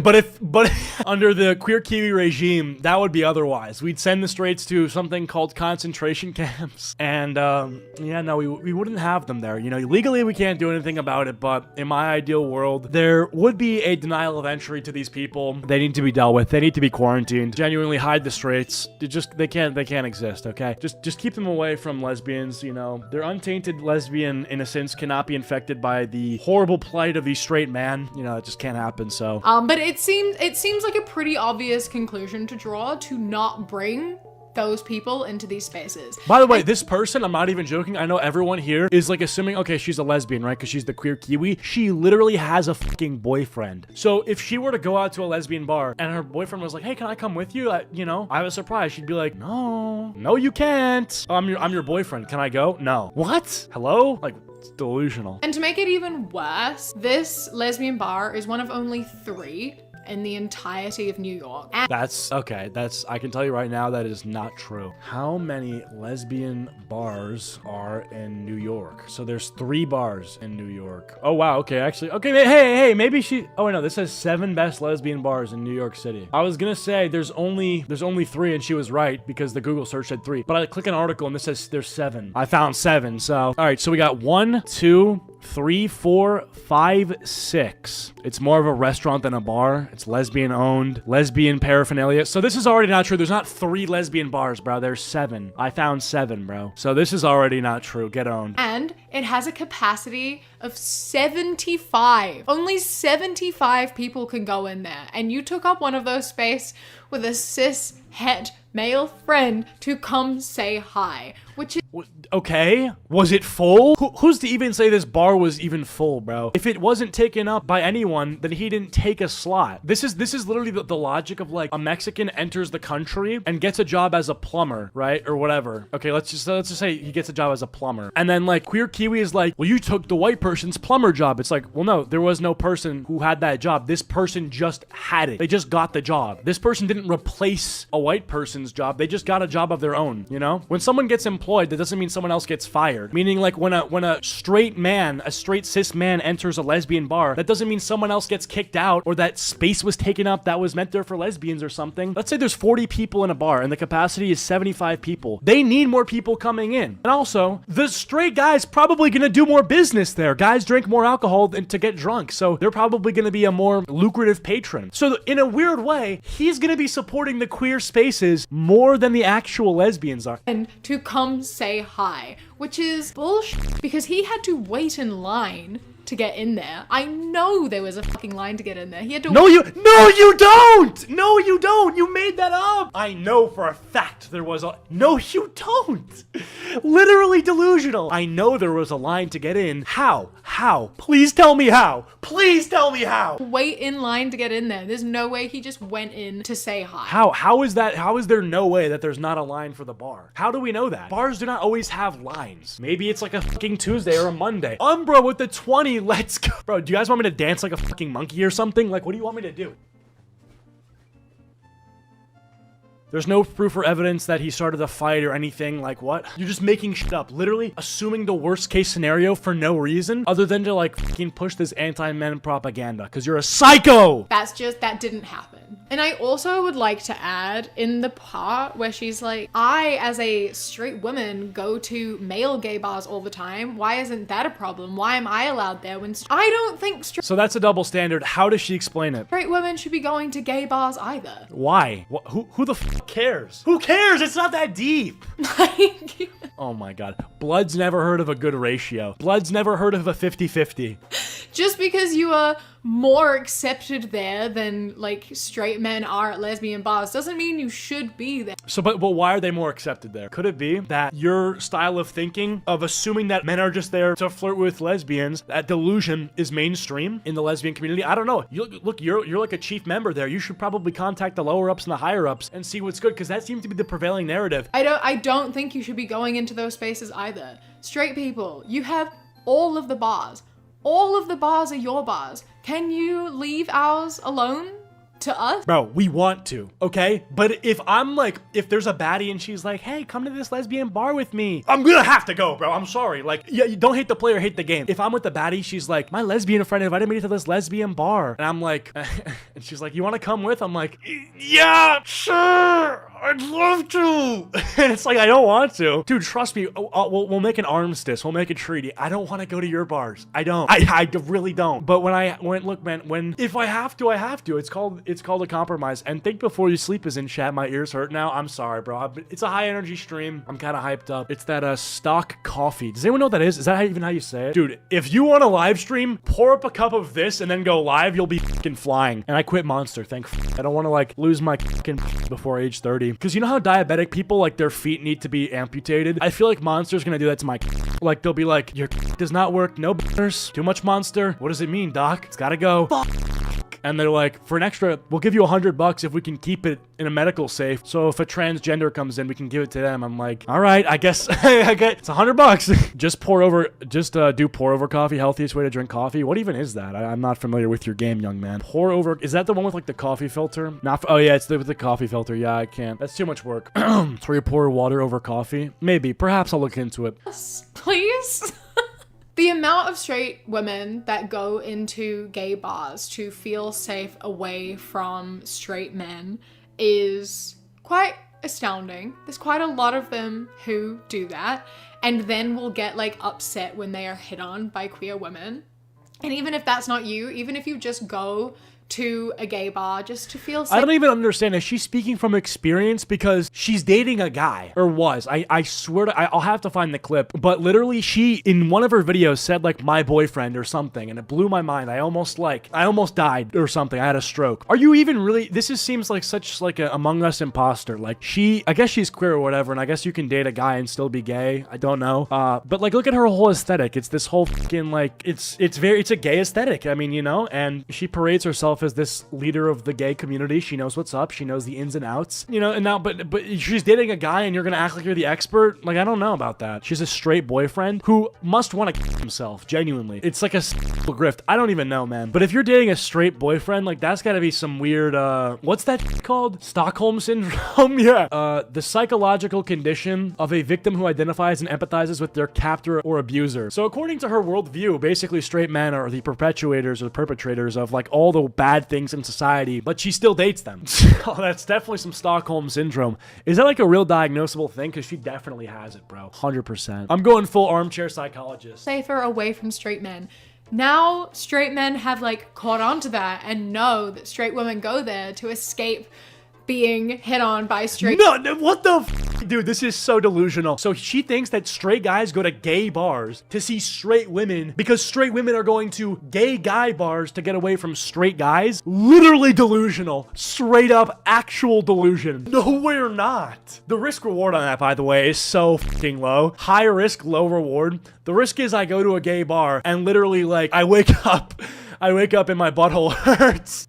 And the reward is like, maybe I get a straight girl. That's the risk reward. It's not a good trade-off, okay? I'm literally risking everything if I go there. And like, and you think I'm gonna find like a chick there? Okay. And so now that ain't a risk. You're gay. We found him, boys. gay bars are overrun by straight people. No, they're not.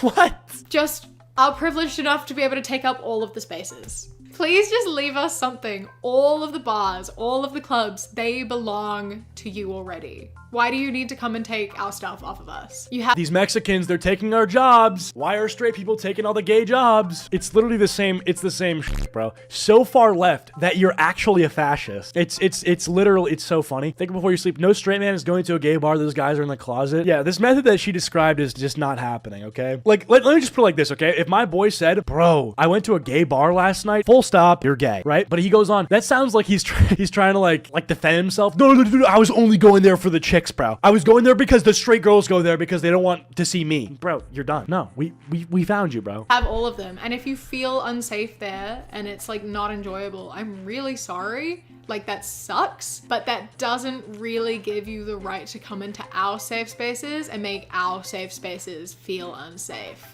I just really don't understand how like you as a woman have come into like this safe woman's space and felt the need to invite a man into it when you are already the guest in this Oh, God space. forbid. Like you have been invited here by your queer friend to come into this space with her, and then you took it upon yourself to invite someone else. Like you can't do that. You as a guest cannot invite another guest. That's not how being a guest works. This is not your space to invite someone into. What? It's a fuck public space. It's a bar open to everyone. You can't invite someone else. I can do whatever the fuck I want. I'll go where I want. I'll drink where I want. I'll take a wherever I want. You're not the fucking boss of me. Well, you can't invite another friend. Dude, it's a bar. Also the fact that in this video she has made, she was not telling the whole truth. And she manipulated this idea that she's again made this up, that the bar's at full capacity, right? It's 74 out of 75 and the last slot was given to the straight cisgender man. Like, no. And she also makes more shit up. She's like, I know there was a long line and this guy was in front of a lot of lesbians who wanted to go into their safe space but were cut off by this guy. No, you don't know that. Yes, you made that up in your head. Yes, you should see a doctor. And yes, you need to be prescribed an antipsychotic medication. Are you familiar with alazapram, otherwise known as Xanax? Take one of those, you'll chill the fuck out. Like they're looking at scanning for enemies, night vision goggles. That's what you're doing. Safe space or echo chamber. Great. I love that. That's almost like, that's beautiful. I'm going to start using that because like that's genius, bro. facts to go in her favor. And the girl who came and confronted them and asked why this man was in there has made a response video to this to explain what actually happened, which I will show you now. What are you doing here? To be honest, I was a little taken aback because as a straight woman. So that video is Anybody? How do we bet? We got what was it? Okay, we got dyed hair. I mean, look, she looks pretty normal for being honest. actually about me. I'm that lesbian, so I just wanted to provide some context on what happened from my perspective. So I was at Cubbyhole, been going to this bar for 8 years since I moved to New York. I actually met my wife there. I was waiting in the bathroom line, minding my own business, and there was a dude standing in front of the bathroom. I tapped him on his shoulder. Excuse me, you know, you're kind of in the way, whatever. I was not trying to start conflict, anything like that. So this guy's online for the bathroom and then she's like, you're in the way. He's not in the way, he's in line. Turns around, he seemed a little bit grumpy. Yeah, because he has to piss and he's at a lesbian bar. Of course he's fucking unhappy. So I was like, okay, dude, are you even here with anyone? Like, what? So he didn't, so by the way, she's like, you're in the way. Turns around and then she's like, whoa, are you here with someone? What are you doing in this bar is what she says to him. What are you doing in this bar? Your kind isn't welcome here. Bro, so this video is supposed to make her look good too, and she just looks a lot worse. Points to his friend, a girl who seems pretty queer to me. It's okay when they say it though. You're f***ing gay! No. Banned, but they can do it. She seemed kind of queer. She had like that queer vibe, you know? I can kind of just ride that queer wave. Not the girl who made that other video. And she's like, he's with me. I'm like, okay, cool. I turn around, continue to wait in line, really had to pee. And so did bro. This guy comes to me and he goes, well, if I wasn't here with someone, would that be a problem? And I say, absolutely. Like, yes, it would be. Because he's a guy. A problem. This guy, the girl in that video, some other girls, they all jump at me and they're like, what? Like, why would you say that? That's so messed up, blah, blah, blah. These people start coming at me. And I'm just in the bathroom. I'm there celebrating a friend's birthday. I want literally nothing to do with straight people, which is why I'm in cubbyhole in the first place. That's hilarious. I want nothing to do with straight people. By the way, we made you, bro. I'm so sick of this shit, bro. I want my little queer utopia. Okay. You're gonna have an underpopulation problem with that pretty soon. If we all go away, you'll go away with us, so enjoy that. Can't help you with that. Hey, okay, this is a queer bar. We don't have a lot of spaces. I've been coming to this bar for a long time. It's a special place for me. It's also a safe place for me. And I have seen a lot of cis straight guys come into this bar and cause problems. Like, really? It's a known thing. It's a known, okay. It happens at Cubbyhole, it happens at Henrietta's, it happens at Stonewall. There are straight dudes that come into these bars specifically because they're trying to pick up girls. So... Is that Rizzy? I wasn't trying to instigate anything. I was just trying to like, hey, safety check. You know? Safety check! Of course! I am always doing safety checks, constantly. When I see a guy, and I'm a lesbian, and I see a guy, I'm like, a safety check. They got on my face. I just wanted to pee, so I was just like, all right, I'm going to the bathroom. I go in there, and I just tried to de-escalate. I go back to my friend. There's more stuff that happens, but I'm just gonna leave it at that. I do think that if you're going into a queer space, you should be respectful of that, and you should keep in mind. Dude, so how you started the beef? You're like, what are you doing here? So what did he do that was disrespectful? Use the bathroom? Let a brother piss. All right. So sorry. We have to piss. I am so look. If I can never piss for the rest of my life, I would save probably weeks of time. All right. I have to drain the snake. All right. Gotta unload the clip. I can't not do that. All right. And that there are very limited spaces, especially for lesbians and queer women, where we can feel safe, where we can go. And there's literally the Lesbian Bar Project, if you've not heard of it. So, okay, so you don't feel safe in general or whatever, and now you're in a bar where there's one fucking guy who's there to be with a straight girl, not to rizz up your fucking friends or whatever, and that's a big issue for you? I'm sorry that the very sight of a guy is like is some sort of a weird Pavlovian's dog signal to you, where you start having a glitch in error 404, like the website of your brain just got DDoSed and you're down, But ultimately, no one's here to raid your safe space, to bring heterosexuality to your bar and whatever, and rizz you up, okay? Dude didn't want to be there. He's there with this girl he's probably interested in, minding his own business. You start beef with him. You go, what are you doing here? That's aggressive. You're coming at him with aggression. And he goes, I'm here with this girl. And if I wasn't, would that be a problem? Responding with an equal amount of aggression. So what's the problem here? About it, go look into it, because there are so few spaces. And honestly, I'm not going to apologize for protecting them.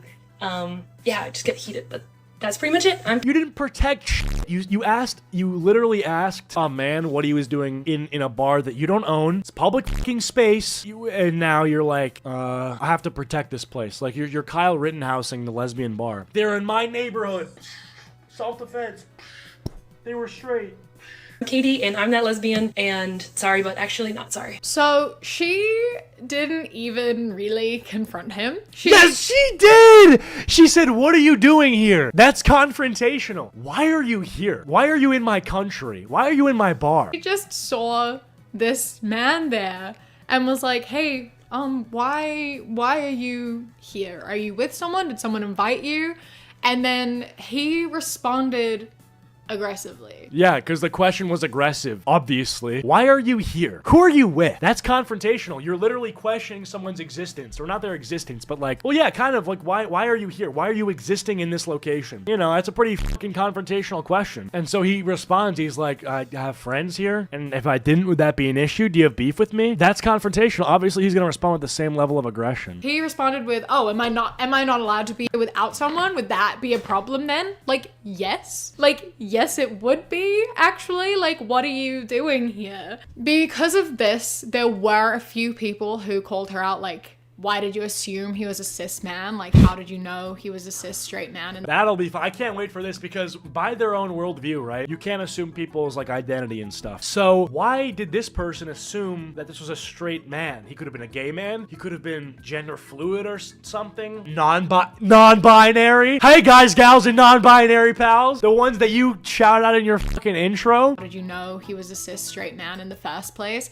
And I He just gay-mended, bro. think that like that's a slightly like unreasonable question to ask, right? Like, I understand that trans men are allowed in like lesbian spaces and like queer women spaces because, you know, they also suffer from a lot of gender discrimination and might not feel safe in other spaces, and that's totally chill.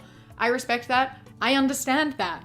But I still think that asking a man that you see in that space, like, why are you here, is completely valid. It's confrontational. You're fucking starting beef. You can say it's valid, but like ultimately that's a totally aggressive question. Because you see someone who's a guy and you go up to them and you're like, why the fuck are you here? That is aggressive. That's pretty aggressive. If I was at a birthday party, my friend invited me, it's not even my birthday party, it's my boys, and then someone's there that I don't like and I go up to them, I'm like, why are you here? That's pretty aggressive. Okay, I'm kind of asking for a fight. I don't know how many social situations you've been in or what the deal is, but yeah, that's kind of like that is a pretty aggressive question. And I think that trans men who understand why women may feel afraid and uncomfortable with a man there would understand that and be sympathetic to that and not respond with aggression.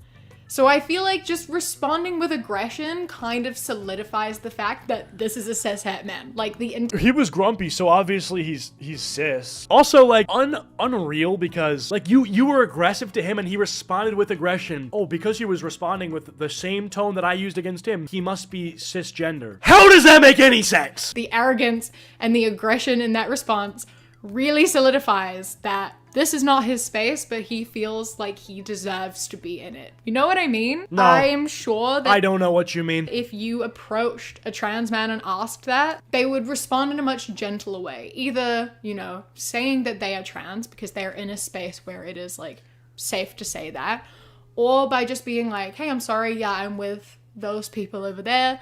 Please don't mind me. It's not going to be an aggressive response. And I also imagine that a lot of trans men would feel like quite, you know, elated almost that they passed well enough to be mistaken for a cis man in a lesbian bar. You know what I mean? Like, no, I don't know what you mean. And also, that's definitely not...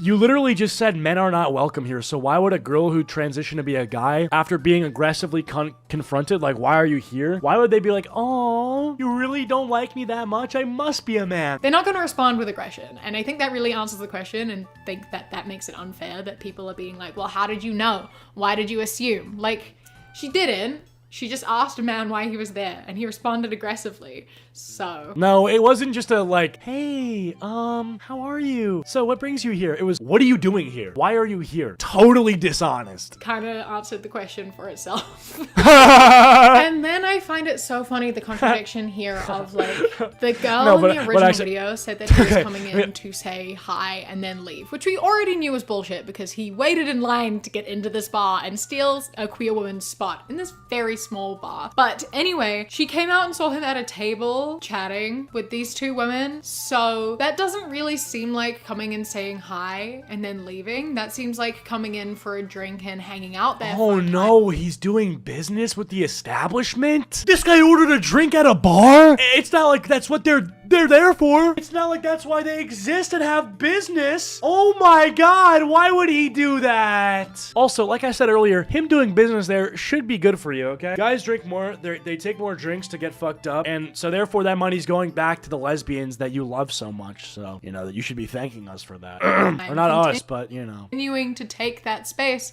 Very one-sided beef. And also, probably making a lot of the queer women around feel a little bit uncomfortable, you know? Like, you've come into our space and feel like you deserve to be there. And then on top of that, this straight woman insults her and calls her a purely for just asking. Bro, it's not asking. Chat, is this just like a harmless question? Please tell me this is, because by her logic, this would be a simple harmless question. Why are you black? Like, that's not a harmless question, bro! That's not just asking a question! Which is a completely valid thing to say. It's a completely valid thing to ask. Regardless of whether a cishet man is invited in by a queer friend or not, doesn't really matter. I don't think he should be there, and I think that queer women shouldn't be inviting their cishet male friends into these spaces. I just don't think that that's a cool thing to do. It's just not on. And like she says, she's seen a lot of problems started and like caused because of this happening. Because yeah, you know, cishet men have a feeling of entitlement. A lot of the time, straight men in these spaces will go and try to hit on queer women because one, they know like bisexual, pansexual, etc. women exist, and two, oh my god. Wait, so is that even a problem then? What? A straight guy flirts with a woman who might be attracted to men too? That's bad now? Yeah, cishet is our word. You can say cissa. You can't say cishet though. That's our word, okay? they like to think they can like turn women. So they go and they make women uncomfortable. They don't leave women alone and they start fights and they ruin this safe space for people. And there are a lot of queer women who no longer go to these places because they have been made to feel unsafe by people who shouldn't be there being in there. And it's just really, really sad. You know, it's meant to be a place for community and for safety. And then some people just feel like they are entitled to that space and take it away when they literally have all the other spaces. Hey, watch your attitude. As a straight person, you can go literally anywhere. Yeah. You can go anywhere. You can go to any bar. Bro, oh my Especially as a cishet man, you can go to any bar and feel safe. And yet, you stood in that line surrounded by what line? What line? non-cis- What line? She's pretending she was there and she saw a long line and the guy was in front and the women were in the back. FYI, this person lives in New Zealand, not in New York, okay? You were not there. You have no idea if there was a line. You have no idea if it was max capacity and there was a guy in there. Meanwhile, there's some fucking lesbian girl outside shivering in the cold and the guy's in there and she's not. You don't have a clue. You have a schizophrenic disorder that makes you believe in things that you have no evidence for at all. Right? You stood in that line around all those people and waited to get in, and you never once thought, like, maybe this is a bad idea. Maybe I shouldn't be here. Maybe these people behind me deserve to go into this bar. You can't make this up. You can't make this up. On Jase Onfroy, you can't make this up. More than I do. That didn't even cross his mind. He just was like, yeah, no, this seems right. I should go here. This makes sense. How do you think that that's an appropriate thing to do? It's just wild to me. The lack of sort of like understanding and compassion, like the complete— Bro, are you fucking kidding me? The lack of understanding and compassion because this guy was questioned for existing in a building? The lack of compassion for the straight woman for bringing her straight male friend. Yeah, the lack of compassion for the 99% gay people in there. Not the lack of compassion for the guy who was questioned to and literally harassed for just existing in this bar. Yeah, no, let's talk about the compassion for everybody else. Disregard for why these spaces are important. It's so funny to me because she, as a straight woman, felt entitled enough in this space to be able to invite her cishet male friend into this women-only space. And then kind of under the guise of like, he's my friend, so like, you know, he's not gonna hurt anyone or make anyone uncomfortable because he's my friend and I personally know him and know that he's a good person. When firstly, he went in and pretty much immediately started a fight with someone. He didn't start a fight! Bro was just trying to take a piss. Can't even piss anymore, man. Oh my god. And then you, like, took his side in that fight. So you also were, you know, not respecting the space you were in, not just by inviting a man into it, but by not understanding why someone was upset about it. Like, You were a guest in this space and you violated like every rule. Yeah, rule 1, don't be a man. You violated the don't be a man. Rule 1, don't be a man. Rule 2, don't be straight. Rule 3, that's basically, those are the 2 rules, okay? When she says violated the rules, she's not talking about anything like real. She's just saying like, yeah, you're a man. And I just don't like that. So don't be a man. Please don't be a man, because if you're a man, honestly, you know, just get the fuck out, go home, take a subway home, and fucking just live your miserable male life away from my queer bar, and I never want to see you again. Basically what she's saying. And the fact that you came onto TikTok and were like, I don't get it. Can you tell me why it's bad to bring a cishet man into a lesbian bar? Like, why do you need to ask why that's bad? The girl in the original video said that he was coming in to say hi and then leave, which we already knew was bull. This is so fucking crazy, bro. It's not a good idea, because they are gonna start beef with him. You should know better. You should know to not go there. That's literally, this is victim blaming. This is like blaming a black guy for stopping to take like a piss in like a racist 7-Eleven or something. Well, he should have known not to take a piss around here. What did you think was gonna happen? We don't like your kind here. Same exact mentality. He should have just known that the lesbians were gonna hate him. I'm sorry, I wasn't gonna assume that the entire community whose slogan and principles are off the backs of inclusivity and acceptance would just happen to be the exact fucking opposite. Please tell me why that makes any sense at all. Alright. And like, I'm sure more people would confront you about it if they weren't afraid of confrontation with a cishet man, you know? Like, I'm sure more people were looking at you, people probably were leaving. People just did. She's making more up! Oh, apparently people were leaving the bar now because a guy was there. Proof? Do you have any proof of that, or did you just make it up? Did you just invent a lesbian in your head that was in the bar and then waltzed out? People were probably leaving. They were probably freaking out and calling the police and calling their Ubers. The moment a guy walked in the bar, you know, my imagination tells me that one girl in particular went to the bathroom and started crying. This is cisphobia. Didn't feel comfortable now that you'd brought this person in there. And like, they just didn't tell you because it's not worth getting in a fight, which is obviously what would happen when someone asks. And it's so frustrating that these people can just like overlook. These people? These people? You want to play that game? What do you mean when you say these people? Are you talking about men? I don't like when me and my boys are put in a box by some queer YouTuber and we're told what we can and can't do. I don't like that. Don't tread on me, motherfucker. And then because it obviously didn't go in her favor, she's just ignored it.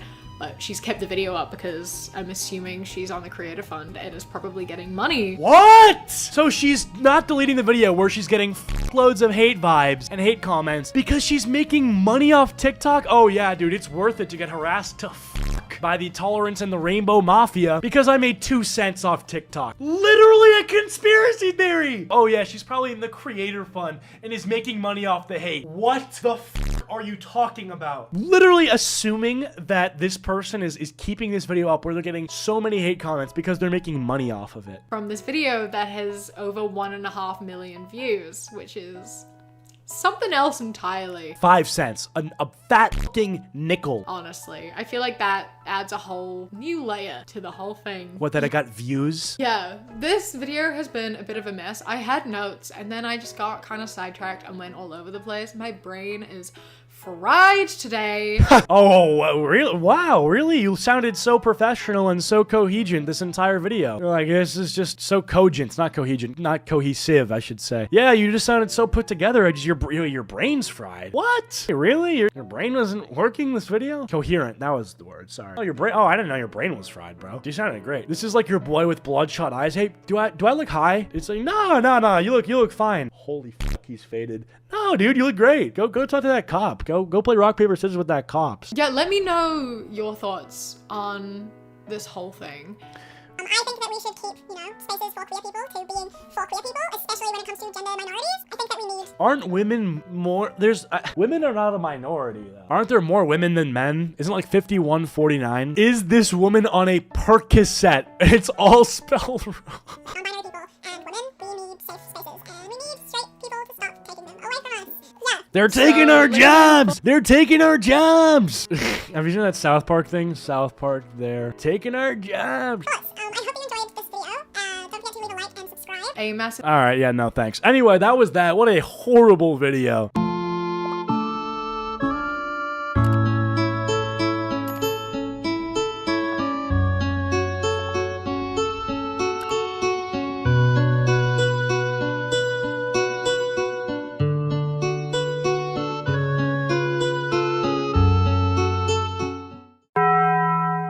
In today's video, I'm gonna tell you how you can get her attached, get her emotionally invested into you, get her obsessed with you, get her addicted to you.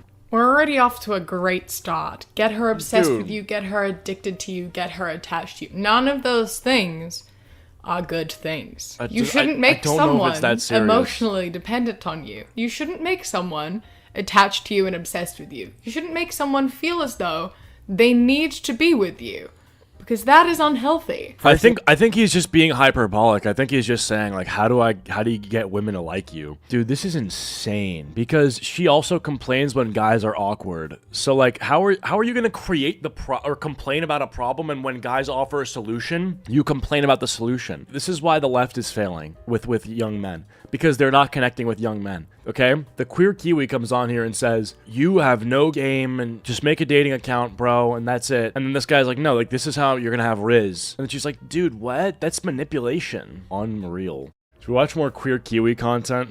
Pickup artists are getting brave. Greetings, guys, gals, non-binary pals. Is she gonna say just like, don't talk to women? Another Christmas video. And by that, I mean another one of my daily uploads leading up to Christmas. Several months ago, I made a video about this like pickup artist called Playing with Fire.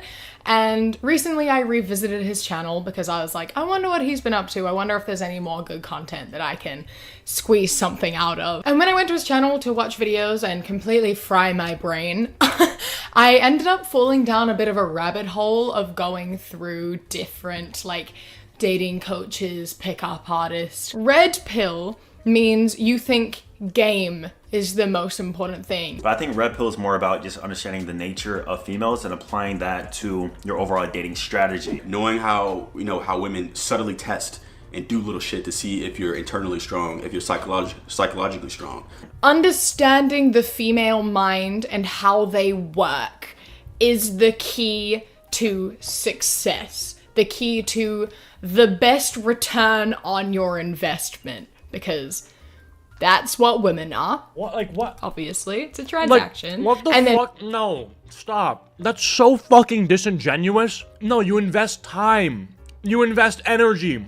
You invest money. It's not a fucking transaction. This is so uncharitable. This guy's not even like red pill or like fucking like Sneeko Andrew Tate. He literally is just saying, if I invest time, money, and energy into a woman, like I want something out of that. Whether that's a relationship, whether that's something, whatever. And she's like, this sounds very transactional. Like, I feel like that's not women are a transaction. And black pill is someone who thinks looks are the most important things. How attractive you are physically is the key to success. So really, black pill is really about just working with what you got, knowing that looks is number one, handle that shit first, and then everything else comes second. That's how you get the highest return on your investment in terms of how much time you spend trying to hook up with women. It's a whole fucking insane, fucked up sort of thing. Just viewing women as a game and something you need to like understand and play. It's like, so don't understand women? Is that what she's saying? I don't get this. You can't have it both ways. You really can't. Like, what does she want? Does she not? So don't understand women, but also understand women, but also it's not a game. So don't look to get a return on the investment that you're putting in.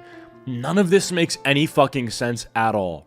Genuinely, it's all contradictory. It's wild, man. And I find that so interesting of like, I wonder to what degree they think we think it's a game, because it's so insane to listen to them talk. Red pill is about, understanding how the female works. You know all the games that they're playing with you. You know all the signs that they're doing. You can read their mind. You understand how they're toying with you.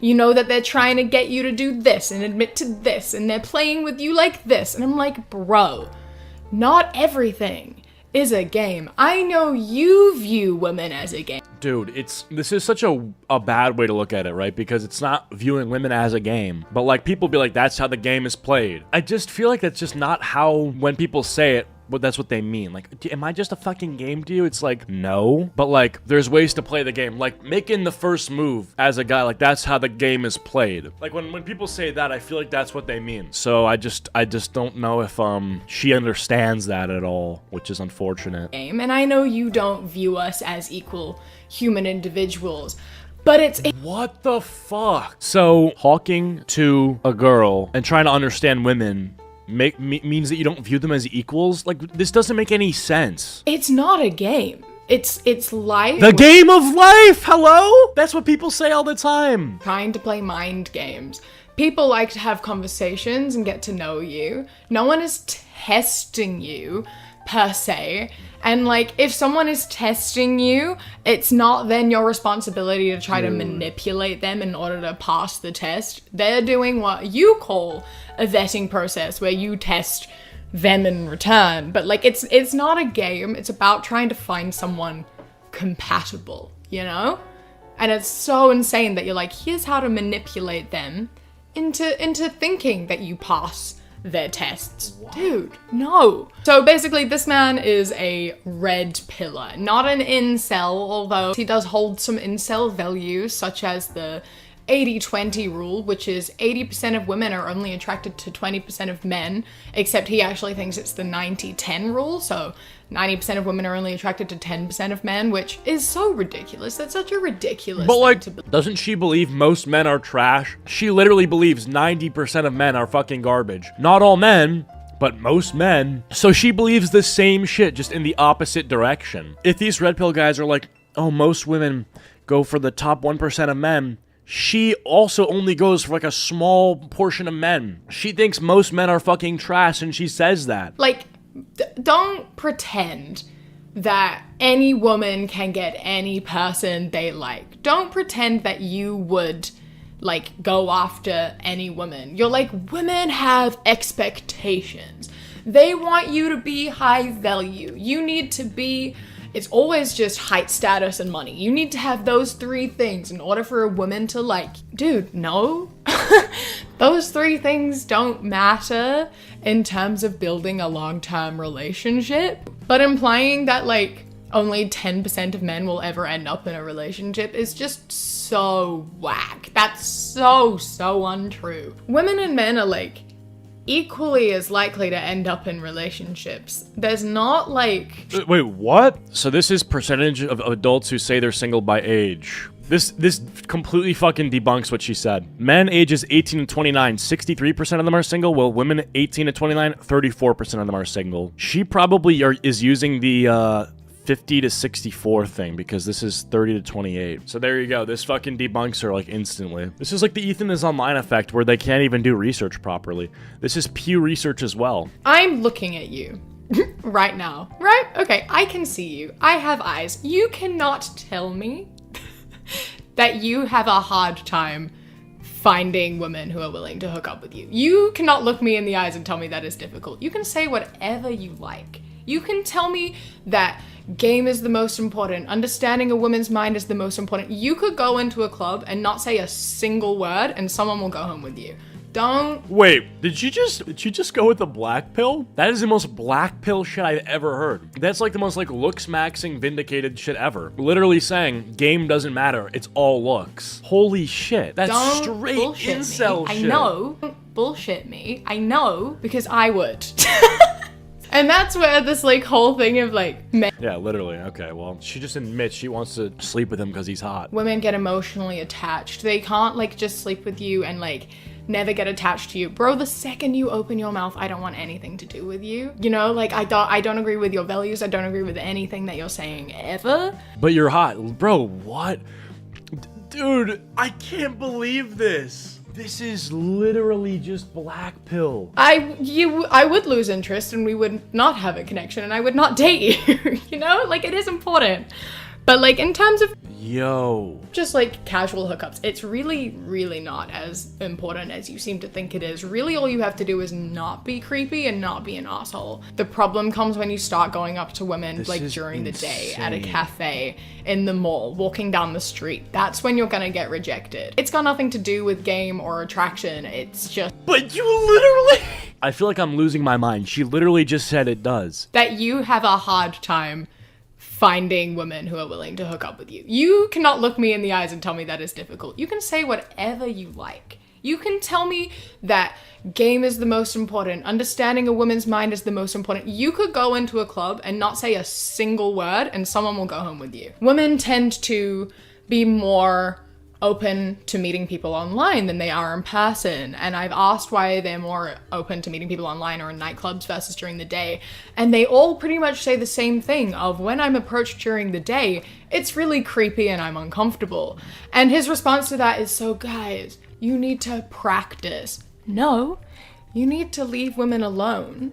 And if they're more comfortable meeting you online, then do that. No, no, no, no! No! Oh my god! This is even worse because this completely vindicates him, because he goes the 90-10 rule. On dating apps, it's the top 5% of guys get 95% of the likes. That's even worse. That completely vindicates him. Meet them online. No, you can't. You can't do that. That's even harder for mid guys. Meet them at nightclubs. Meet them at places where they're open to. Go to like singles clubs, house. Oh my god. Parties, like social. Dude, this is insane. Events, whatever, where people are willing to make conversation and looking to make friends or meet people, not just out on the street, all right? That's my advice. Don't approach people on the street. You have to understand that some people's like only hope. Okay, if you're like an ugly guy and you make a dating app account, how the fuck? You will literally get 0 matches. She debunked her own argument. That's not going to work in your favor, and you've just made someone uncomfortable. So we're going to watch this video, how to get women attached make a video to you. on this. Best strategy. Because by the title, seems very manipulative, doesn't it? Let's see how it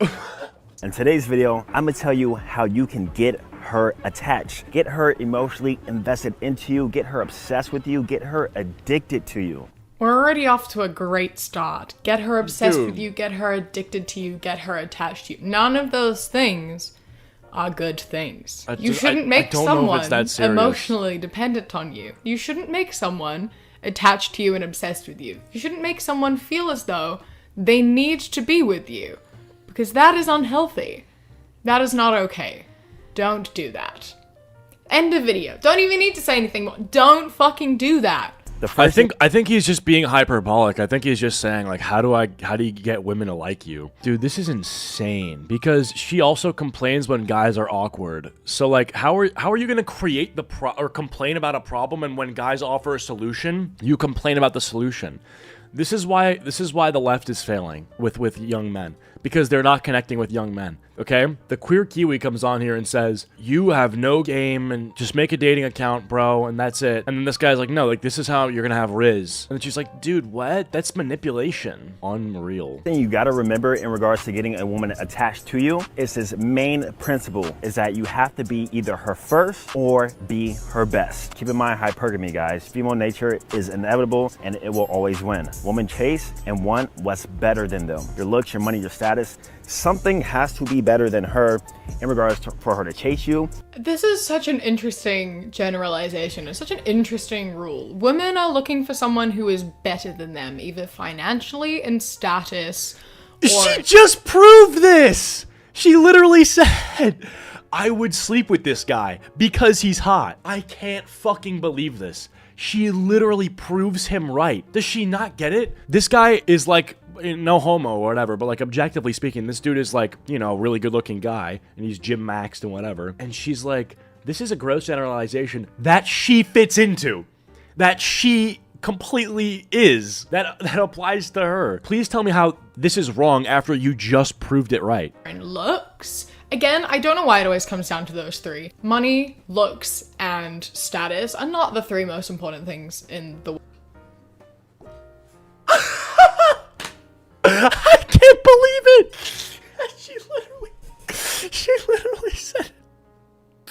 She literally said that she would hook up with this guy just because of how he looks. And someone will go home with you. Don't bullshit me. I know, because I would. Oh my god, I feel like I'm losing my mind. In the world, they're probably the 3, like, lower importance things. Oh my god. Oh my god, dude. I can't fucking believe this. In my mind, in terms of, like, relationships, they're, like, really the last thing that I care about. I think you've got it really twisted. It's not that women want someone who is better than them. It's that men want someone whom they can control. Like, if you are financially in charge of the relationship, then she is dependent on you. And if you are, like, more attractive, she's less likely to cheat on you. You know, like, these are all things that, like, I think you are coming from and what you think is important to you, and you're projecting that onto what you think women want. Because, like, don't sit here and say you're gonna date a low value woman. You know what I mean? Like, you have standards too. It's just a really, really interesting take. You have to be better than her? No. You have to be equals. Like, there's no better or worse. It's all about how you connect in terms of, like, not true.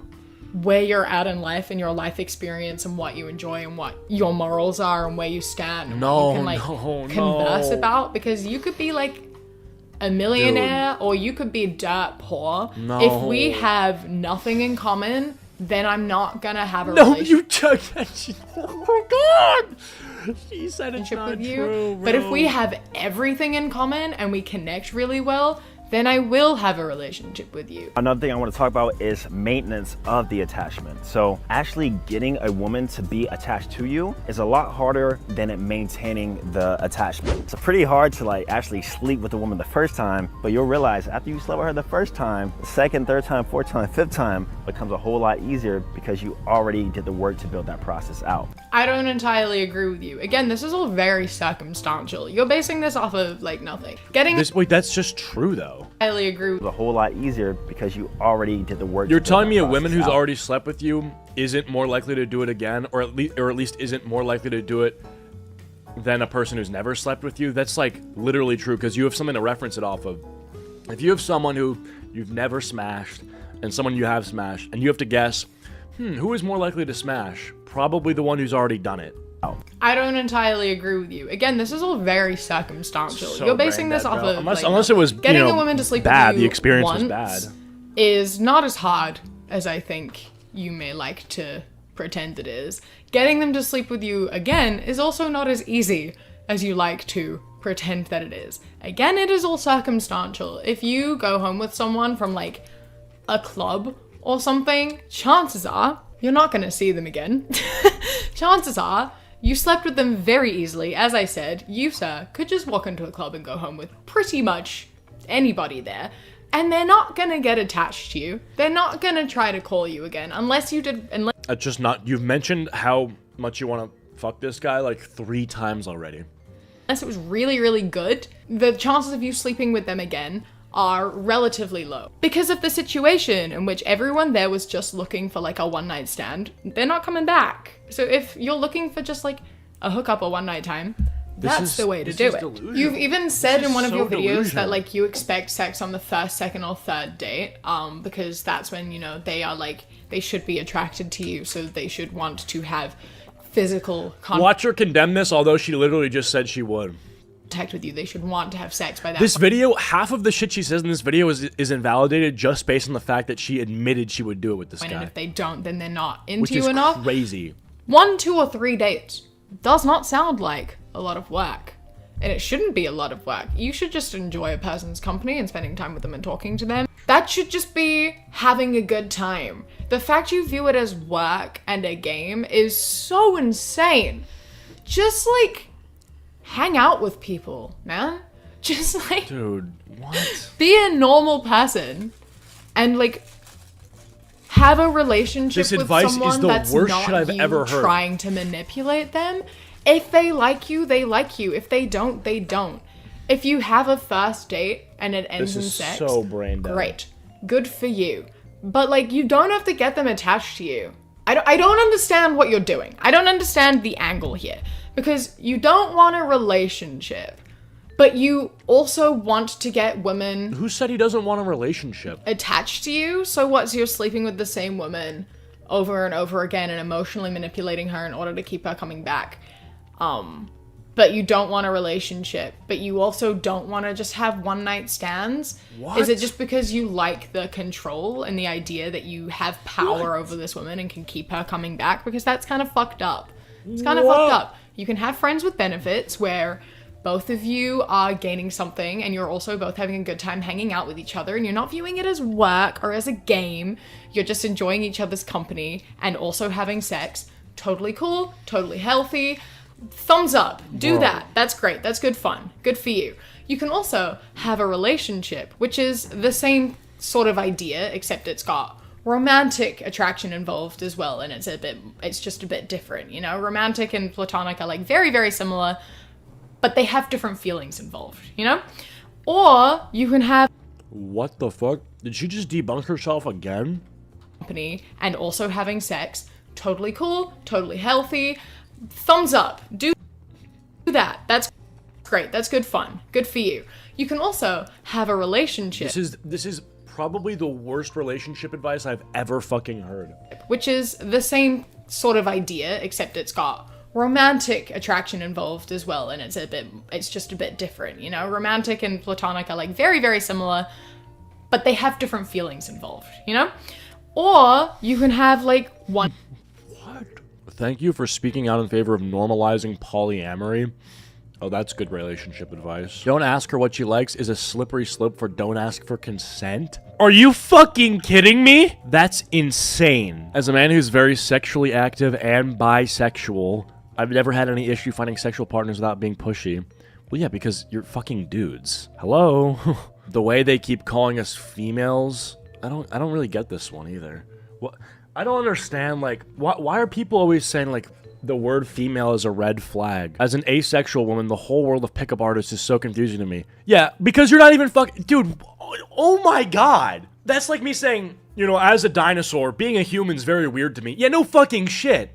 Because you're not a human. Dude, being asexual and seeing all this sexual activity and rizzing is so weird. Because you're not even into it. You're not part of the club. Unbelievable. How the dude, I can't believe this. These comments are insane. I'm a trans masked person who's in a relationship with a cis gay man. Okay, what the fuck, dude? What the dude? One night stands. Or you can have just like casual sex. You can just call someone and be like, hey, you want to come over? And then they leave. Or you go buy a drink. And you can do it just like one time. Go to a club. You hook up with someone consensually, obviously, okay. Or like go to a social event or a singles club or like a sex club or something. Don't go to a sex and like club. Just leave it at that. Yo, Have what, a one dude? night stand. This is so bad. This is so cooked. Go to a sex club. Oh my god, dude. The pickup artist is like, approach a woman in daylight, and she's like, no. Go to a sex club. Oh my god. Don't be trying to just like emotionally manipulate people into thinking they want relationships with you and you want a relationship with them, and then just like keeping them there the whole entire time, promising them things you won't give them, just because you enjoy the game of being in control of someone, because that's fucked up.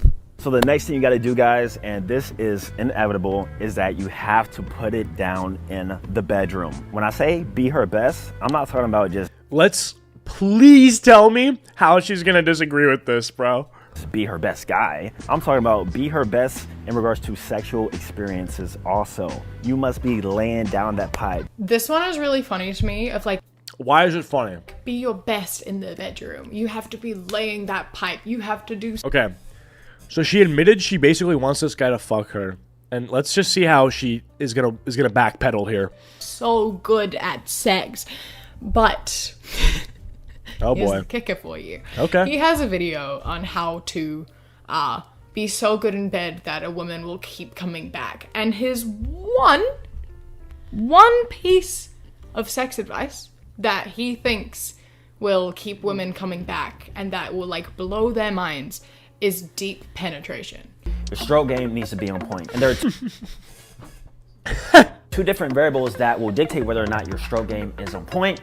Number one is gonna be the power of the thrust. If you're consistently being very soft with your thrust, chances are you're probably not stimulating her to her full force max capability. One thing I've noticed that will help a lot of men, including myself, stroke game, is to do deadlifts, RDLs or Romanian deadlifts, hip thrusts, etc.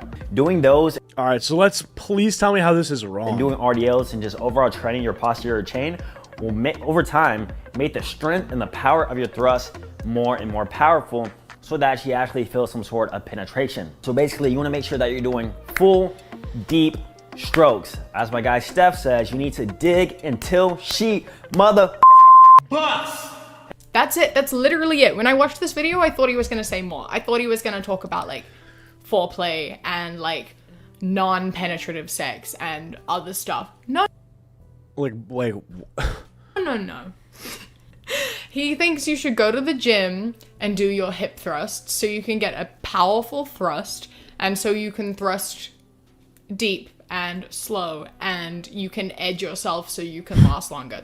That was his sex advice. That was it. That was actually pretty good advice, I feel like, right? He said that Here it comes. Is how you all right. please a woman. Here it comes, everybody! My guy, I think I know why you have to manipulate women emotionally in order to keep what the fuck?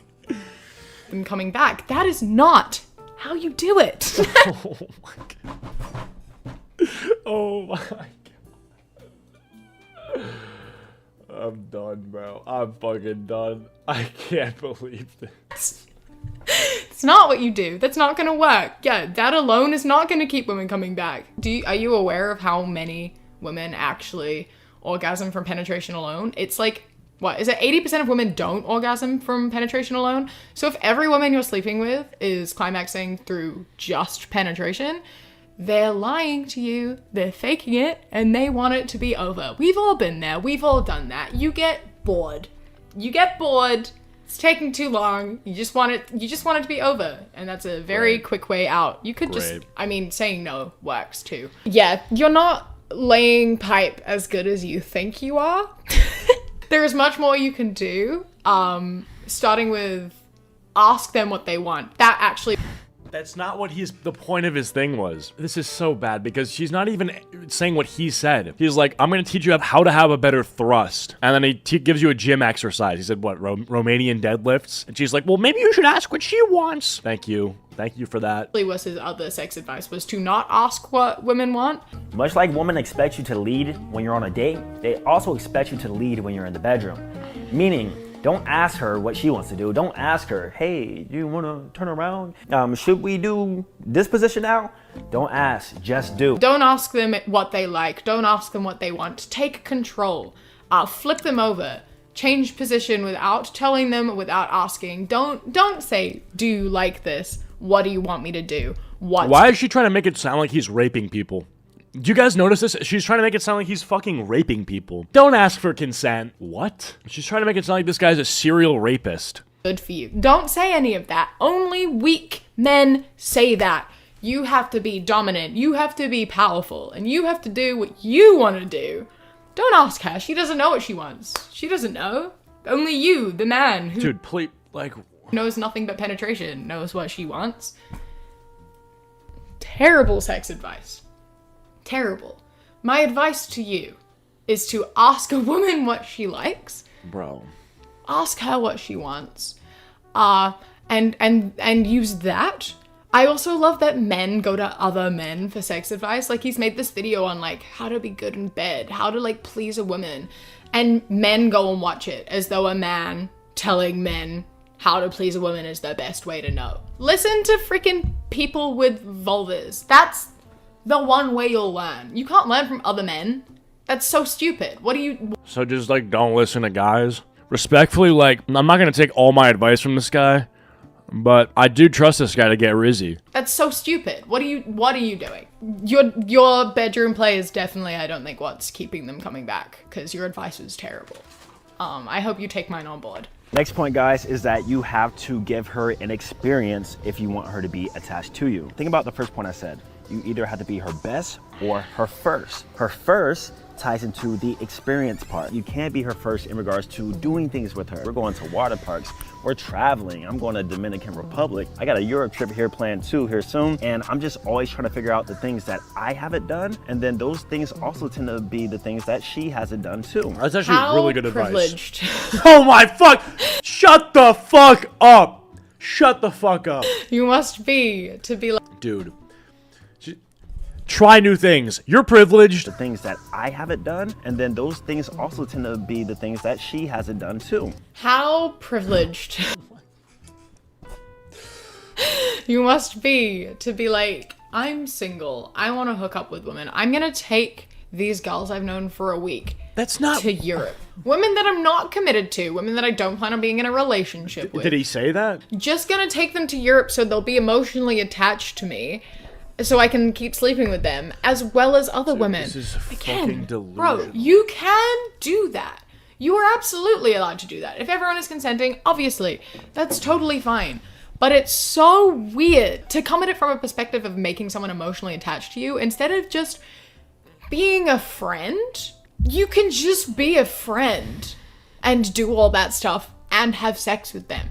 You can have open relationships. Can we stop pretending that, like, polyamory doesn't exist? Like, you don't have to be monogamous. Oh my fuck. So her advice is don't take them on trips. Don't do nice things for them. Don't improve your stroke game. Yeah, don't take them to Europe. Go to sex clubs and be in an open relationship. Be polyamorous. You can have more than that. You can have a lot of partners. That is something that you can have. As Worst advice I've ever heard in my life. long as everyone involved knows the situation and there is communication. If you are hooking up with women, but you're also, like, kind of in a relationship with them, as long as they know that you're also doing that with other women. This is so then bad. And the last point, guys, is that you have to sell her a dream. She has to see a future with you. She has to see that you're somebody that can be within her life in the long run, and you will always be this fun, outgoing, adventurous guy. And she has to see basically just a future with you. If that means kids and a marriage, then so be it. Let her know that you can be that guy. Now, of course, this is where some manipulation gets into play. I cannot believe he word for word just said, this is where some manipulation comes into play. Usually, they avoid that word. Usually, they try to pretend that What does he even say? That's my advice. You gotta figure out what she really wants out of life. What does she really want out of a partner? Then mold yourself into that, or at least showcase that to her so that you can sell her a dream and she sees a future with you. That's not even manipulation. And so she'll never want to leave you. She'll attach to you because she sees, this is my perfect guy. This is my perfect dream, man. I disagree with this, but I don't think it's manipulation. Find out what she wants and then become that and lie to her and build a relationship off of lies and false hope and false promises so that she falls in love with you. But it's all just a game. Already. You don't actually love her. You just want to sleep with her and have power over her and have her coming back because it feels so good to have women love you when you don't love them back. It feels so good to have control over someone and be able to make them do what you want them to do. Dude, no, don't fucking do that. Find someone who wants the same thing as you. It's not as hard as you think. You come out here talking about how, like, women don't like most men. You have to be in the 10% because women only like these specific types of men. But there are so many women who also desire what you desire, but you're not going after them. Why? I do get emotionally attached to people. I do have massive codependency issues. I have borderline personality disorder. That's, like, my entire thing. Is that I am very, very codependent and I get very, very attached and I'm very easily manipulated. And that is something that I have to work through and work on myself. So she's a sociopath. Okay, so she was giving that advice too. I do experience. And so I know how it feels. And it's not an okay thing to do, to prey on that and to go after vulnerable women who you know you can manipulate.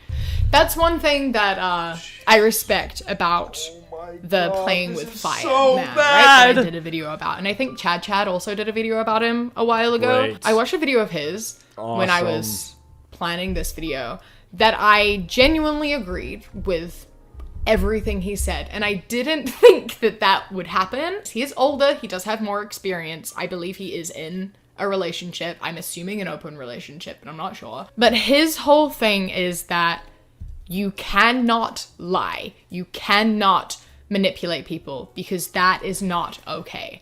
And I absolutely agree. This video, he basically said, like, white lies are okay. She contradicted herself like 3 times. Probably like 4 times. Alright, that was really bad.